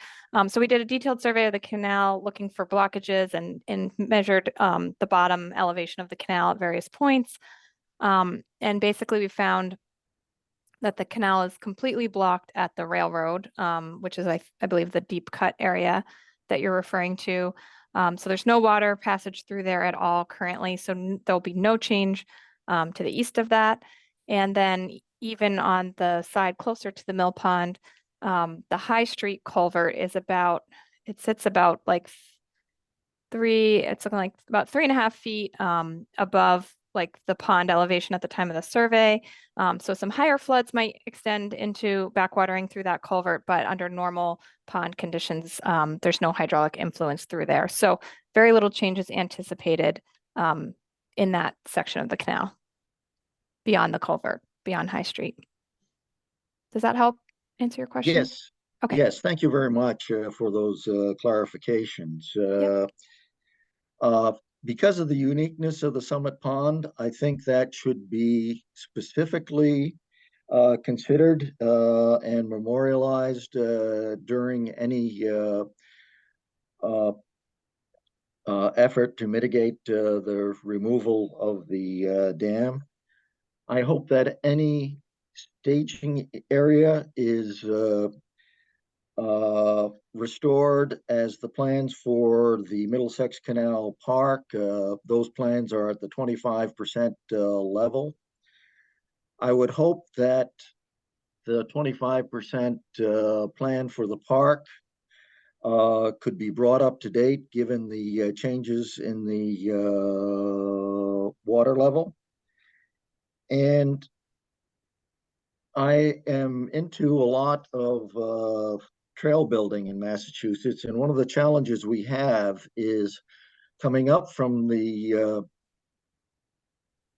Yankee Doodle bike path. You're going to be on the east side of the river, and the logical extensions to connect with the Bruce Freeman rail trail are on the west side, and we need an effective crossing of the Concord River at some point. And most of the plans take you up to up Roger Street or whatever. And I would hope that in the looking at and the redesign of whatever happens here, that a specific location of where you can get a bike path over the Concord River is included. Thank you very much for the opportunity to speak. Thank you, Andrew. Dan Valentine. Thank you, Mr. Hutchins. I appreciate the presentation. I especially like all the information that you've posted online. I've actually read through most of it. Thank you. It took a little while, but I got there. Basically, to echo Mr. Winkler's point that we started off with, it seems that there's been an assumption that removal is what will be done, and then everything is proceeded on that basis. I went online, and I apologize if it feels like I'm putting her on the spot, but I did find an earlier presentation, Mr. Hutchins, I believe you were there. Ms. Griffiths was there, and she said, quote, "Because the dam owner is interested in pursuing dam removal, that's what we're focused on now, rather than evaluating other fish ladder alternatives." With regard to the efficacy of using a fish ladder, the 2016 Concord River Fish Study that was part of this states, and I quote, that the fishway, quote, "would provide effective passage for target species." It also states, quote, "a fishway at Talbot Mills Dam is a viable alternative," close quote. So we seem to be ignoring an obvious alternative here that could provide the fish passage while still maintaining the historical aspects. There are also questions about hydraulic issues. I know we're not here to debate them, but in terms of, I apologize, I have a lot of paperwork here in front of me. With regard to just the water quality issues, I know there was a study commissioned by the town of Billerica, but that appeared to only study on the performance of the pumps that supply our drinking water. It did not address questions about the quality of the drinking water that could be affected by the removal of the dam. The 2021 impact analysis, or the study, said there is insufficient information provided in the impact analysis to conclude whether removing the dam would adversely impact the flow of contaminants towards the Concord River. Quote, "In order for the Iron Horse Park groundwater to continue its path eastward away from the river, there needs to be a permanent groundwater divide between the Concord River and Iron Horse Park, and this information has not been presented." Also says the hydraulic gradient promoting groundwater flow from Iron Horse Park towards the Concord River would increase following dam removal.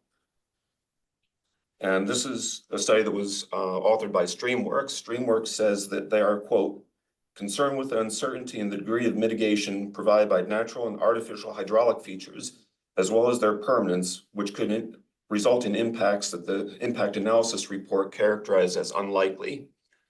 So I think there are still many questions and uncertainties here that, in my opinion, are just being glossed over. I realize this is not the venue to debate that, but I just wanted to point out some of the seemingly contradictory or overlooked information in many of the studies that have been provided to the public.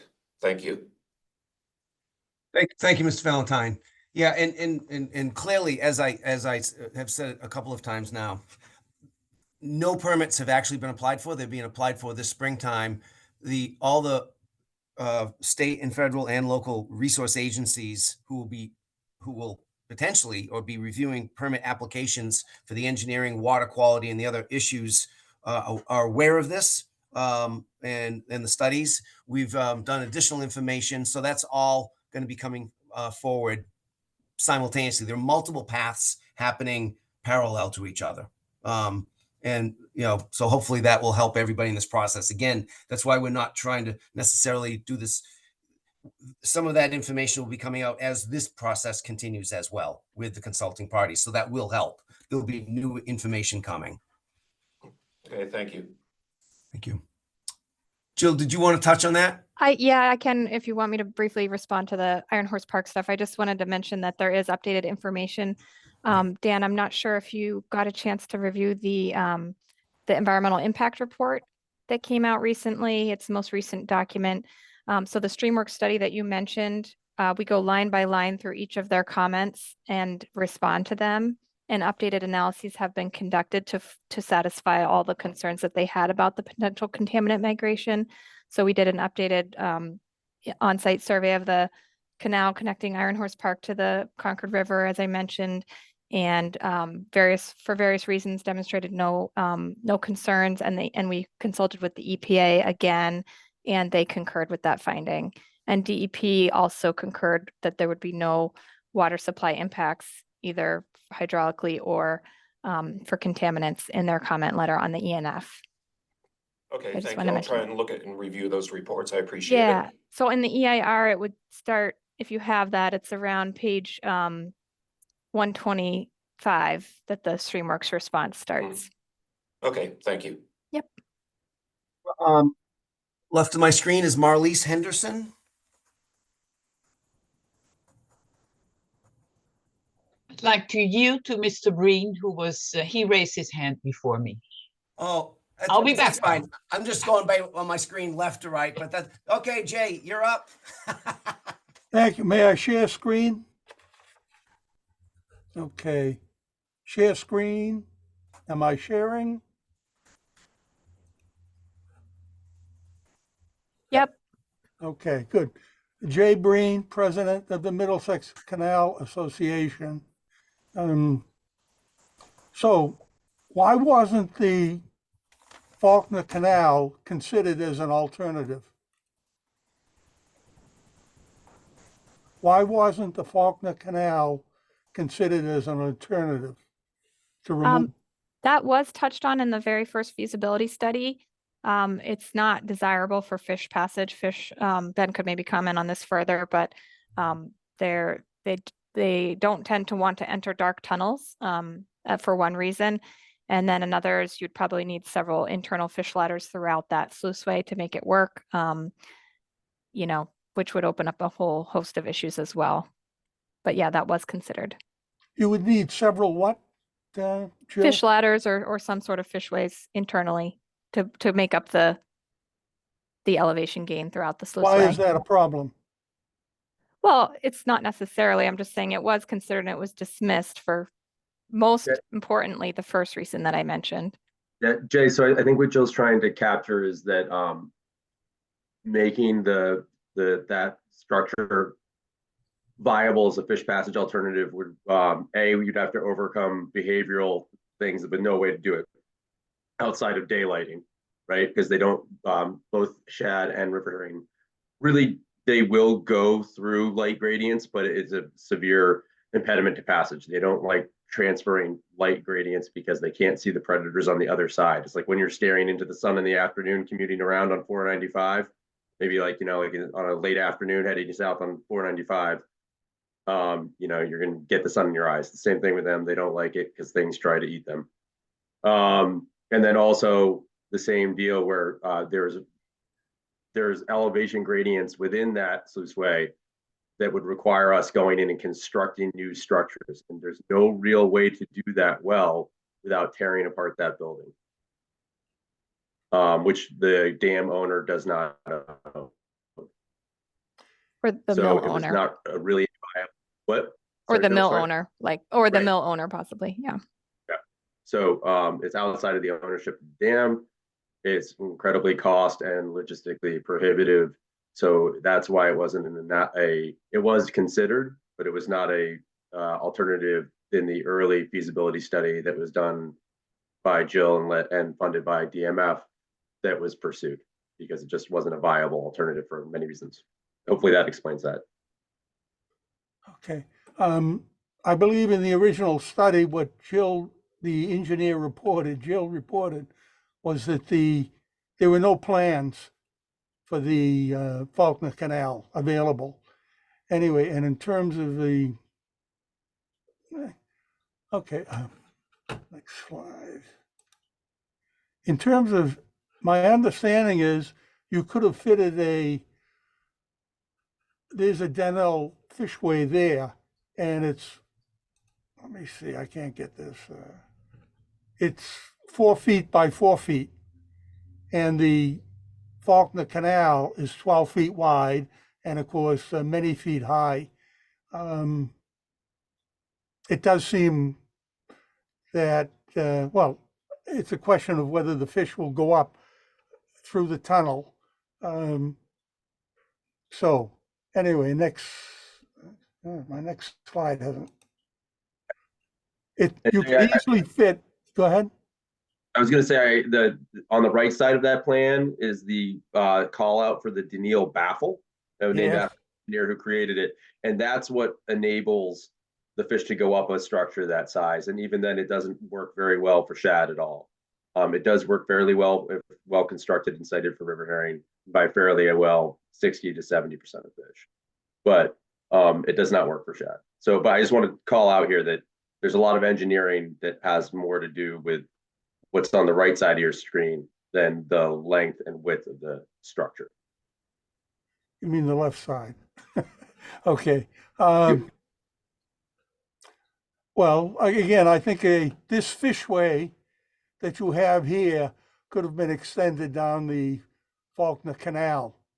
Most of it would have been, depending how you want to do it, you can put most of it in the basement with its 10-foot high ceilings if the owner of the mill building were agreeable. But at the very least, it should have been considered, I'm thinking, as an alternative, as it involves no involvement of the environment. There's no disturbance in the environment. It would probably be the least cost solution, as you could work in the dry. You'd never have to enter the river except at the very end. Okay, the other thing, why wasn't the 1828 fishway not considered as an alternative? Why was the 1828 fishway not considered as an alternative? I can take a crack at that, and then maybe Ben can confirm if needed for fish behavior, but that was looked at as well. The 1828, or I'm sorry if I got the number not quite right, but the basically in your slide there where you see the fishway extending down from the dam, if you hover there, the opening that is now currently a concrete abutment that was plugged up later, that was what we believe was the old fishway. And from what we have been able to tell from historic records, it seems that it was essentially just a sluice gate type opening in the dam that was opened during certain periods for fish migration. It was required to be opened. We did a hydraulic analysis of what the flows would have looked like through that opening during those periods, and it was very high velocities. It would also be submerged on the upstream side, so fish would have to essentially come into a jet of high velocity water, into a submerged opening and swim out from there, which just wouldn't be physically possible under much of the period, and it's not something that they would be highly attracted to. So it's unlikely that the former fishway was actually very effective, even at the time that it was used. It was probably just installed as a requirement, to check the box. So we know a lot more about fish behavior and fish migration and what they're capable of now. And we have modern standards and engineering guidelines and requirements of how a fishway has to be designed. And something like that would not pass those requirements. It would not be able to get permitted or funded or approved. You need a fishway construction permit from the Division of Marine Fisheries to construct a fishway, and something like that would never be approved. Your criticism of the engineer of the I- fishway, James Baldwin. I mean, think- he was working with the information he had available to him at the time. I'm not knocking it, you know, he might, that they may have felt that it was effective and maybe they saw fish going through it, but Well, like I you're said, we know a lot more imagining, today. you were imagining what was there. And again, I would think that James Baldwin, who was you can look at the dam as an example of the thoroughness and the no expense not spared, that the dam has lasted 200 years. Yes, definitely No a problem. great engineer, It's an but again, example of his ability to do an appropriate fishway. And I would argue that people were more dependent on fish in those days and had perhaps more necessity to understand fish than we do in these days.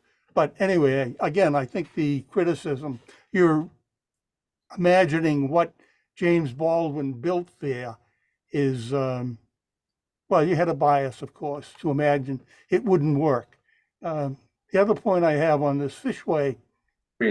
Just briefly, just like you're an expert on the history of the structure and Mr. Baldwin, my job is to understand the history and development of fish passage.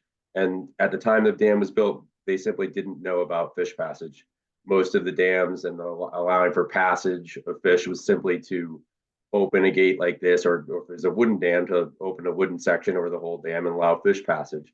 And there's a reason that, many people started in the turn of the century, the previous century, around 1900, spending a lot of time trying to understand this better, both in the United States and Europe. This is a European design that you're showing on the screen right now, by Daniil, and it was brought over to the US, first to Maine and then to Massachusetts. And it was successful far more than what had been previously done just to open these sluiceways. So Mr. Baldwin absolutely is a great engineer, wonderful dam engineer, but the hydraulics of fish passage and understanding how that works is far different than understanding how to create a dam that will stand up the test of time, which he did a wonderful job doing. There's a much different area of expertise, and even now, people who build dams don't build fishways. It's an entirely different world. And we've learned a lot. We're still learning a lot. But simply put, the structure that was there would not be as nearly effective as a modern built fishway. And it's not any fault of anyone, just simply that the information didn't exist. Of course, as an alternative, you wouldn't build the 1828 fishway. You would just use the 16-foot opening in the dam to put in the 4-foot by 4-foot Daniil fishway. Anyway, that's exactly what's shown there in that concept plan, using the 16-foot wide opening to put the 4-foot but you're not Daniil in. using the opening. In other words, when the opening, you would extend this fishway upstream of the dam, not downstream of the dam. You would build it on the upstream side of the dam, as did Engineer Baldwin. But anyway, the other problem I have with this, golly, not this. This will be the finale, I guess I'd call that. Let me see. There we go. Okay, so on this image, this fishway has a 10-foot lift, 96.5 to 106.5. Why? Because the alternative is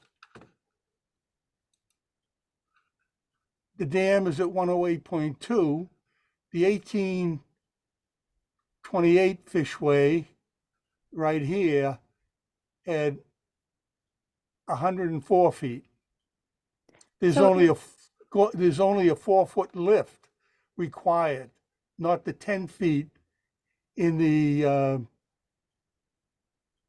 straw man posited in the alternative. Sure, yeah, There's I only can- 4 feet from here to here, and before there's 10 feet. Yep, I can respond to that.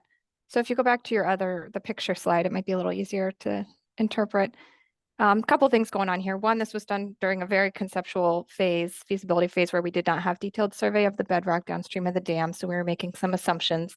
But that's being said, so the final design of a fishway would be tweaked and modified throughout as you continue to refine that information and conduct updated hydraulic modeling. That being said, we look at two things, two kind of constraints to design the total lift of a fishway. We look at the flows during the fish passage period, and we look at like a high potential end of flow range and a low potential end. And we look at what the head pond elevation would be and the tailwater where the fish would have to enter the fish ladder during both of those conditions, high flow and low flow, when fish would be migrating. And we have to pick the one that is most conservative, that would provide the appropriate conditions for fish to, enter the fish ladder and make their way through it under that range of conditions. So even though the 104.4 is the sill of that, that granite sill there, during lower flows of the fish migration period, you can see that flow would be down in these much lower pools of granite, of bedrock. And in fact, at the far left, again, if you were canoeing down the river, the left end, which is the part of the dam that's not pictured here, has a much lower elevation of the channel bottom below the dam there. So water would concentrate down there, perhaps even. So in order to get fish attracted over to this side of the dam and into the fish ladder, you'd have to bring the entrance of the fish ladder kind of down into one of those pools, and which is how it's shown on the concept plan on their previous slide. So I see, definitely you're thinking there with, we only have to overcome this small barrier, but that's assuming you have the flow to get the fish through, and where the water level will sit, will fish be able to make it to that fishway? And will they be attracted to it? Is there strong enough flow? So those are all considerations that go into that design. Well, the flow through the flow to fill these pools would be coming through the fish ladder. You could actually regulate it with stop logs if you want. In other words, the fish would be attracted to the flow coming up through the fish ladder. You could control the flow by stop logs or a gate if you wanted to. The other issue, though, with an uncontrolled dam like this, where the entire spillway would be spilling water during the fish migration period, that's a much stronger attraction flow. So they would have actually a pretty hard time finding the tiny outlet of the fish ladder that's, pouring out a small amount of flow versus this entire spillway that's spilling. Well, it wouldn't be a small openings. You could have the full 16 feet, and the actual end of the one end of the fish ladder, the entrance end, could be 2 or 3 feet inside here. In other words, there would be a pool here. But again, it wasn't considered. That was my point. You put a 10-foot lift with this massive, gargantuan, enormous fish ladder. Jay, can I interrupt for a moment? Either way, even with minor tweaks that a final design might make, we have numerous Daniil fish ladders like this throughout this part of the country. It would be a big structure under any circumstances. Final tweaks might change it a little bit. But we do have some fairly detailed information on that alternative, because Ben Gahagan in particular, and others from my agency who design fish ladders and actually issue the permits for them all around this country for hydro dams and others. That is one area that, between Division of Marine Fisheries and NOAA, that is the one area that we can at least claim we've got pretty good experience on what it'll take. From a historical impact perspective, either way, there's a big structure, even for a fish ladder that may only give you so much productivity here. So let's try to move on to your other points here. And I certainly hear you on some of the details there, but that's the one I'm going to lean on the engineers on as much as anything. I will add just quickly on the fishway thing. If people do want more detail on the fishway alternative, in addition to the original feasibility study that Jay is referencing, we kind of updated and represented that alternative in the environmental impact report. So I'll pop a link to that in the chat. But that's the most recent document, and it is a little bit more detailed and updated from what was in the feasibility study for the fishway alternative. And Thank you, Jill. If the fishway, if they actually used the 1828 opening in the dam and built the fishway upstream rather than downstream, because one reason why this is so massive, you said, it was to withstand floods downstream of the dam. But the other thing is also, if you want to keep the history alive for future generations, you would actually renew the stop gates over on the left abutment and use it for flood control and for benefits downstream. Like you could use this pond for storage for the Centennial Dam by opening the stop gates over here. Make some use of the pond itself for recreation. Anyway, I think you should have considered putting the fishway upstream and using just a 4-foot lift and keeping the rock ramp put in there by Engineer Baldwin. Anyway, you have a 10-foot lift when only a 4-foot lift is required. Thank you, Jay. All right.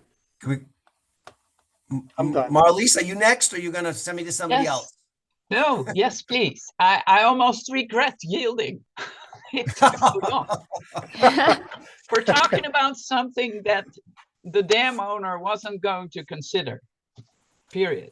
But anyway, Marlies Henderson is my name. Sorry, Marlies, real quick before you start. Jay, do you want to unshare your screen? Yes.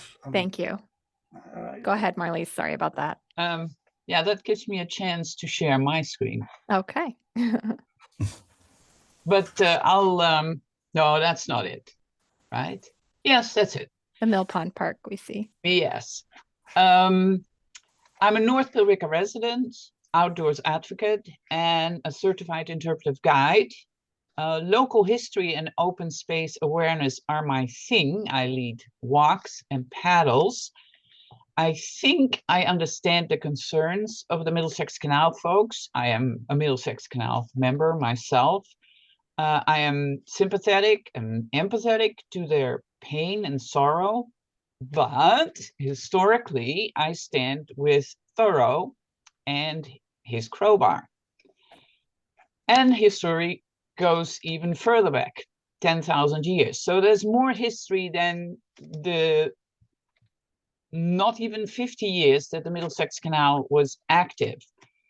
And the mills also didn't use the hydropower, they used steam mostly. So having paddled and kayaked the river, I have truly felt the current over the rapids between Fordway Bridge and the mills. And between that personal experience and all the technical reports, I know our Billerica water supply will benefit, the flow will improve, the water quality will improve. Ecologically, I firmly believe that working with nature will benefit humanity. And I'd like to build on Andrew Jennings' comment that back to the Middlesex Canal, this project, this dam removal project, could mitigate the loss of the dam. And I don't know if you can see my cursor. So the loss of the dam is going to make all this blue a lot narrower, all the way to the Fordway Bridge, because this is kind of the mill pond and indeed Summit Pond, unique Summit Pond with the canal going to Boston this way and to Lowell that way. And there was even a turning lock where somebody could just go around the falls. To memorialize this special Summit Pond, we could have a trail that follows this outline. Luckily, this is owned by the Middlesex Canal and for 50 feet, and then behind it, it's owned by the town of Billerica. There's some portions that are owned by the Historical Society. So by making a trail, a path that people, ADA accessible, could go all around, or maybe do track running to the bridge, over the bridge and back, that would be a way to memorialize how huge this pond was, because by the time the water goes back, and this is a set of rapids, 3 or 4, judging by the current that you can feel, and a boardwalk, just another mitigation suggestion.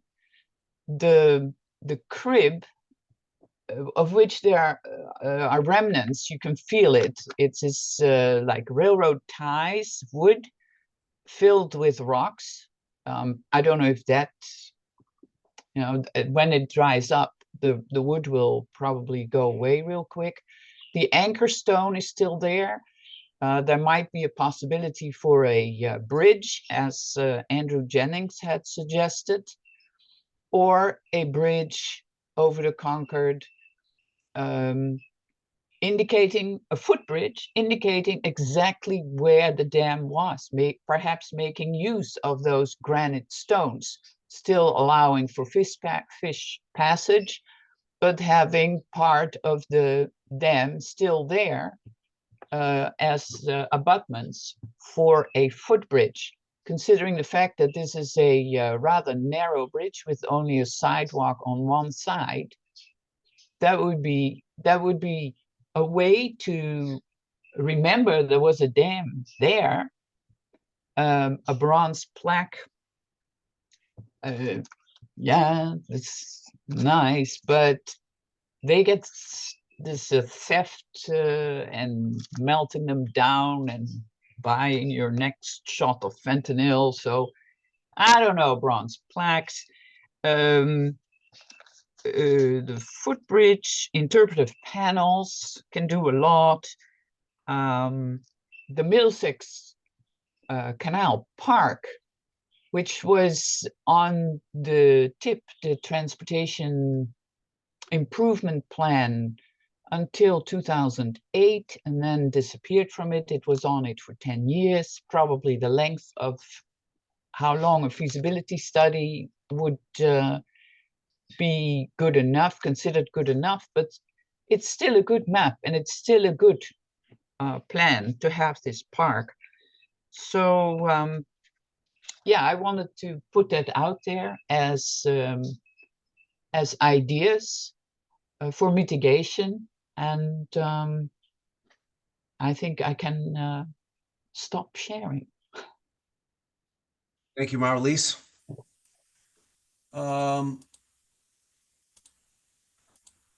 We have time. I said we'll go till noon.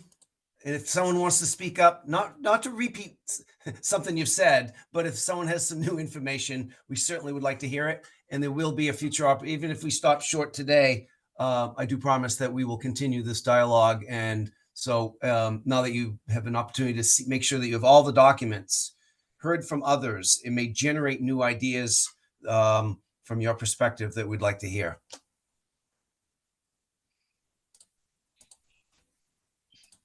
Howard Winkler's clapping, but did you actually mean to, is that your raise your hand, or do you want to speak, Howard?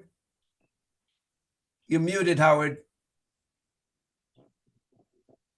Howard, you have to hit the mute button. Mute button, Howard. You are doing a good job, but I am not convinced. My question is, how much of that $800,000 has been spent?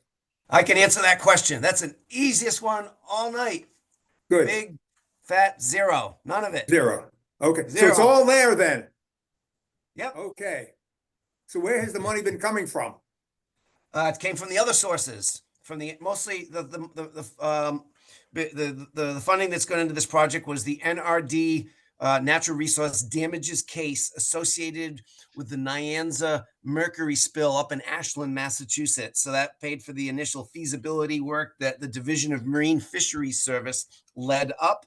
And then this continued work, for the most part, has been funded by Massachusetts Division of Ecological Restoration through ORS. Okay, got it. I'm glad the money's still there. Thank you. I will make one comment on that. The funding that we've been providing to ORS. Wait, who are you?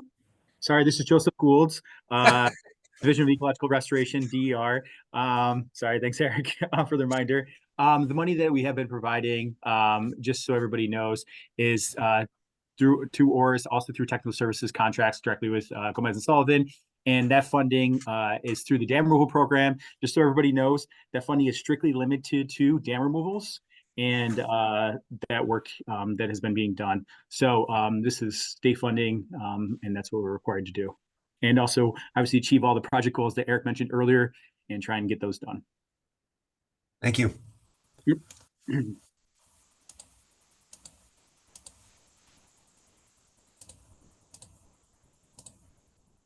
Eric, I think M Bigwood, I can't see the full name. Is that Betty Bigwood? Do you have Yeah. her real hand up? Oh, that works. I don't know how to do that. Just a question, please. You stated today of the $4 million Nyanza settlement. How much of that money has been spent? I don't have the exact number, but in the range of 3 million-ish has already been expended over the Already past been decade. spent on this project. Yes. No, oh no. On this On the project? Concord River. Okay. I'm sorry for interrupting. Go ahead. Yeah, there were a lot of projects that were funded. There was some field restoration funded. There was aquatic nuisance vegetation. Over $1 million was spent on getting invasive plants out of the Concord River. There was some land purchases to protect the shoreline of the Concord River farther upstream. And the exact number spent on this project, I think, was in the range thus far of less than 200,000 of that money was just on the feasibility phase. There is other funding that will be available when the project moves forward, but nothing's been spent for, obviously nothing in construction. This was actually the early money. The NRD money was the early money that paid for the feasibility study back in 2016. As of this date, how much have you spent on this project? Oh, it's only gonna be a guess. Yeah. There's a table of funding sources and dates and amounts in the EIR. So that is on section 5.3 on page 60. There's a whole table of that information. And I just put a link to this document that I've referenced a few times in the chat. It's the environmental impact report. There's a link there, and I'll add this section reference as well. For today's purposes, can you read the sum? Sure. Final. So from the original Nyanza fund, 92,000 was spent on the feasibility study, and another 61,500 on the targeted impact analysis. DER's funding, which that funded the conceptual design, was 75,667. DR's current funding through the ARPA fund through ORS contract is for the design, permitting, and construction phase services, which will continue. So this money is not all spent. That totals 385,000. And then the future sources that are allocated for construction are in addition to that. Thank you. My name is Betty Bigwood. I am the lead director for the building at 20 Elm for our new museum. And we have spent approximately $2.5 million on the restoration of the building. The building was built in 1870, well after the canal stopped running. And so it's not pertinent to us as such. We built we took over the building at 20 Elm and in March of 14, and 8 or 9 months later, you filed for demolition of the dam. 8 or 9 months after we took on the building, which we were totally unprepared for. Mr. Erickson had attended a number of meetings over the years, and Tom Raphael was very, very active and met with the Martin brothers and trying to come to some resolution. I obviously am very, very opposed to removing the dam, and I would like more consideration to keeping it. No picture, no bronze plaque, no artificial remembrance can in any way compete with what is there right now. I have deep sympathy for the Martin family, and I just wish that some of the money that we had could have been put into a trust fund and maybe managed by maybe the town of Billerica for maintenance of the dam. It's a beautiful spot. People have their wedding pictures there frequently in the gazebo, which Ron Perret built. It's a tremendous, it's a beautiful spot, a tremendous asset to the town of Billerica. And it's a question of money and how one spends it. Over studies, we can just study this to death, put up all sorts of expensive plaques. The archaeology dig is going to be a huge expense, going over years, but we will have lost the dam.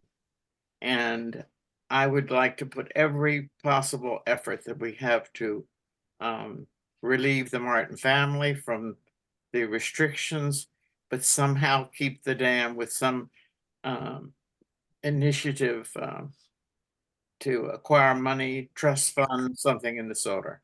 Thank you. Thank you, Ms. Bigwood. Appreciate it. Eric, can I have a minute? Yeah, this is Bob Martin. Yeah, Bob Martin here, currently living with the liability and ownership of the dam since 97. That's quite a long time. It's going on 27 years, I believe.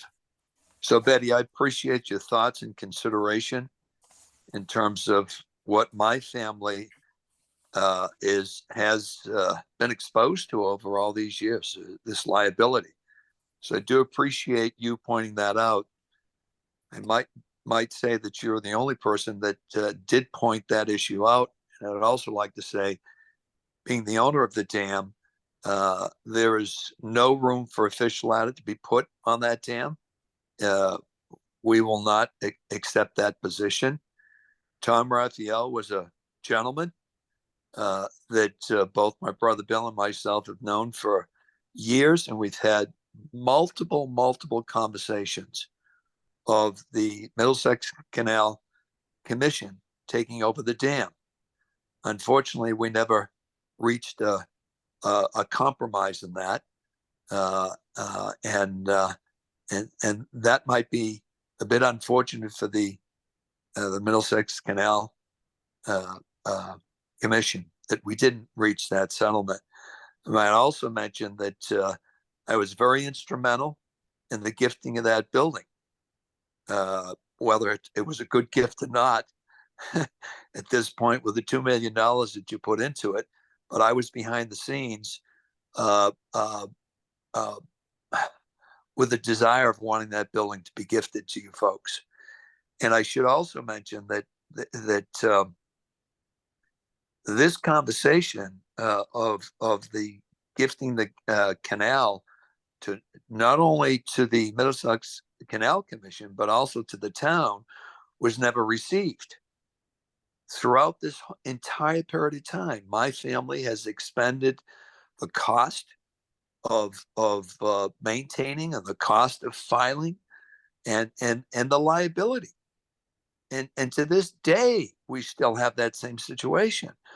So I'm very appreciative to our team and how open they've been and their due diligence and bringing the town together and the community together. And I have visited many dam sites, and I would mention to you that if you haven't visited the Derry, New Hampshire site, perhaps you'd go up there and take a look at it. It's a beautiful site, and I think the community would enjoy that opportunity to have that in Billerica. And the water quality is another positive aspect. Stimulation of the water, the fish passage is a extremely positive opportunity for the community as well as those of us that fish. And I happen to fish in Nantucket Sound and enjoy that. And I'm told that this would support from the Canadian border down to the Chesapeake Bay as far as feeding of the fish. So I just want to just reemphasize, I'm sympathetic to the Middlesex Canal Commission and the fact that they're investing all of this money, and the dam will be taken down, but it's not a total loss. I think you're going to see vast improvements over what we have right now. So just wanted to share those thoughts with everyone. Thank you.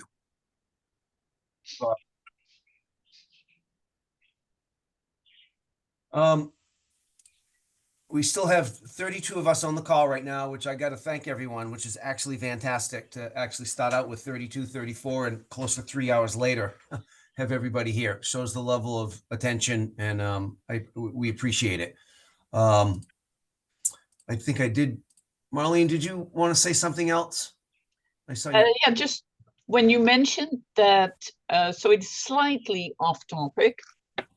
When you mentioned that Nyanza funds had been used to purchase land along the Concord River. Yep.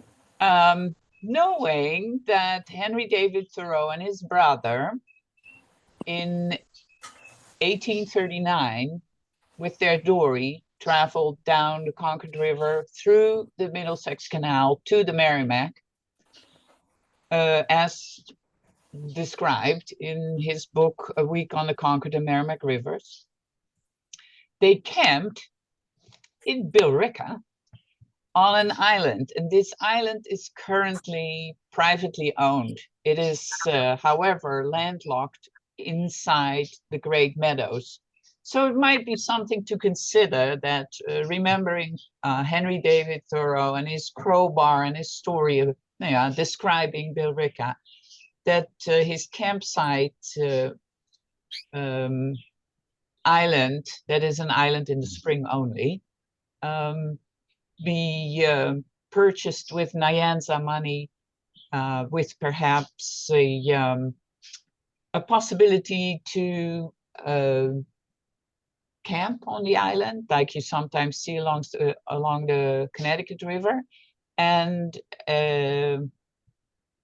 some signage that tells, perhaps with a QR code, about his trip with his brother and going around the dam talking about his crowbar. Just an idea popped in. Marlise, I'm not as fluent as you and many people on this call about the details of Henry David Thoreau's work in this area. I'm a novice, but I'm not familiar with that island.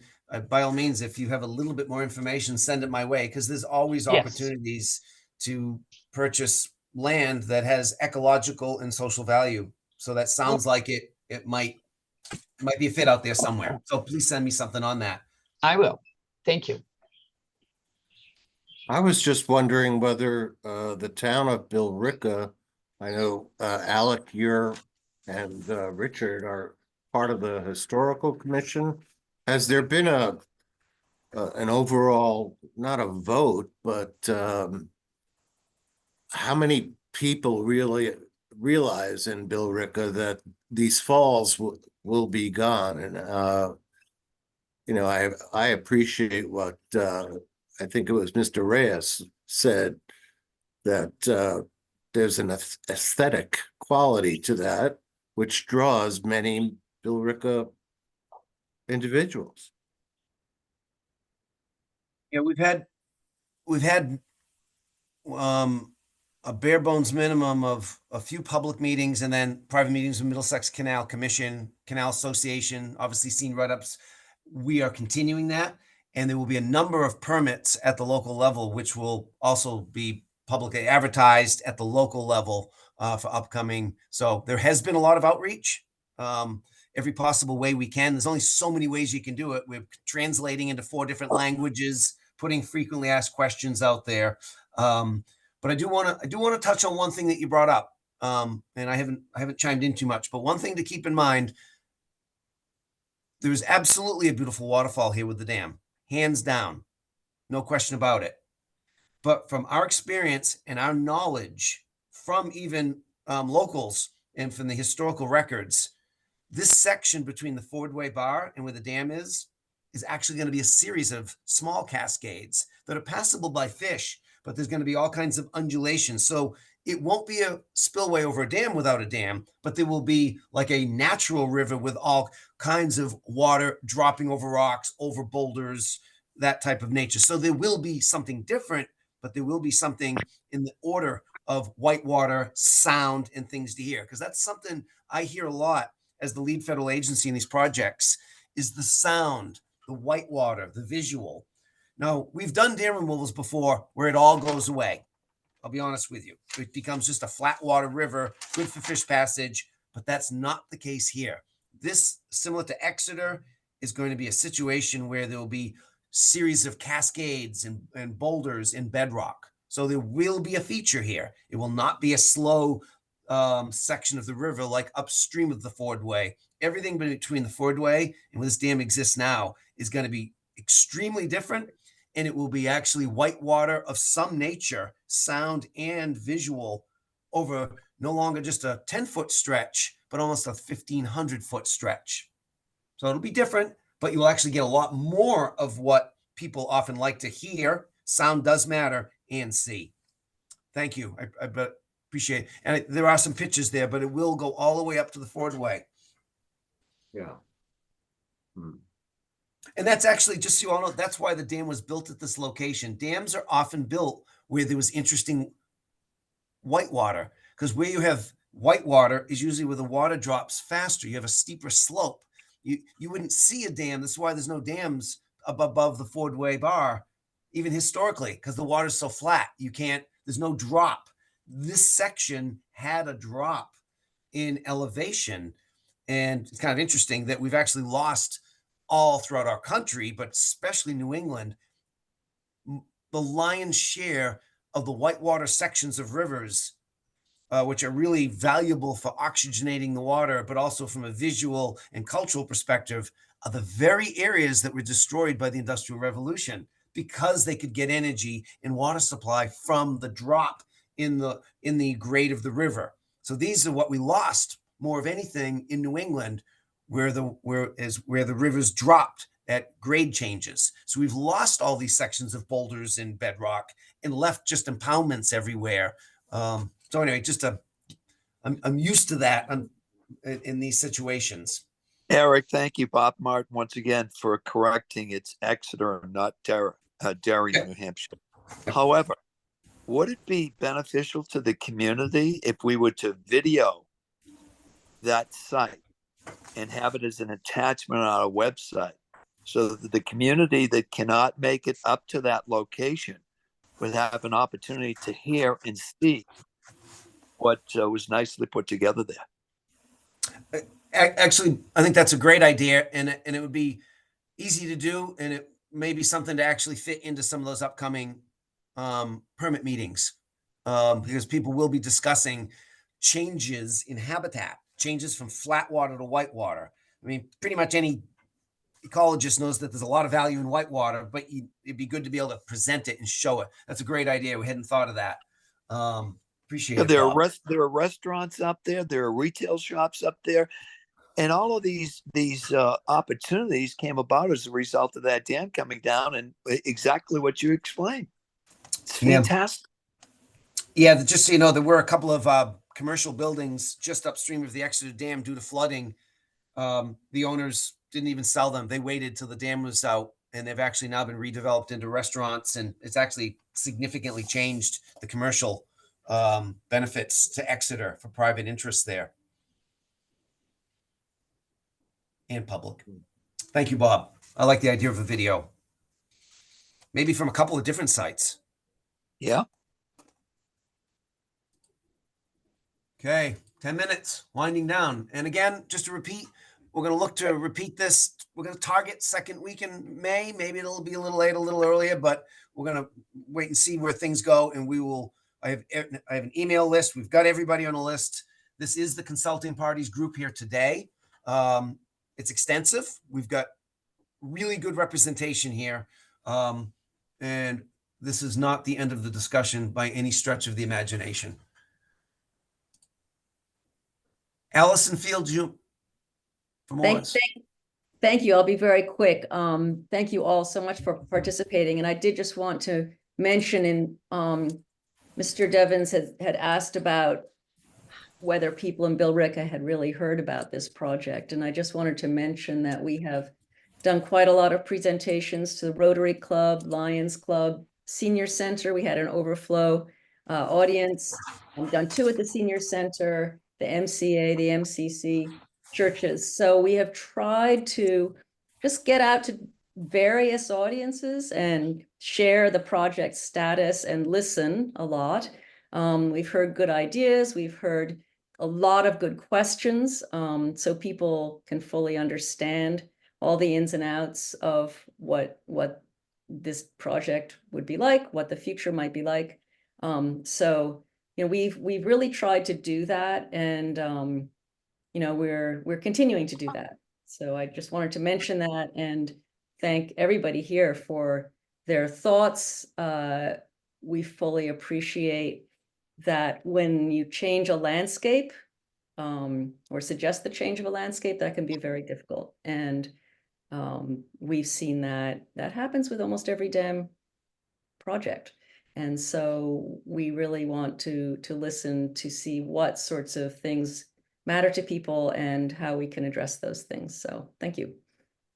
One last request. Again, we still have 9 minutes. People can jump if they have to, but I'd like to make to see if any additional mitigation type ideas have come to mind to anybody through this conversation. We just, you know, we're certainly game to hear any ideas there might be associated with the museum, the dam, the stream in this section. Heard some stuff on trails. But there will be other opportunities.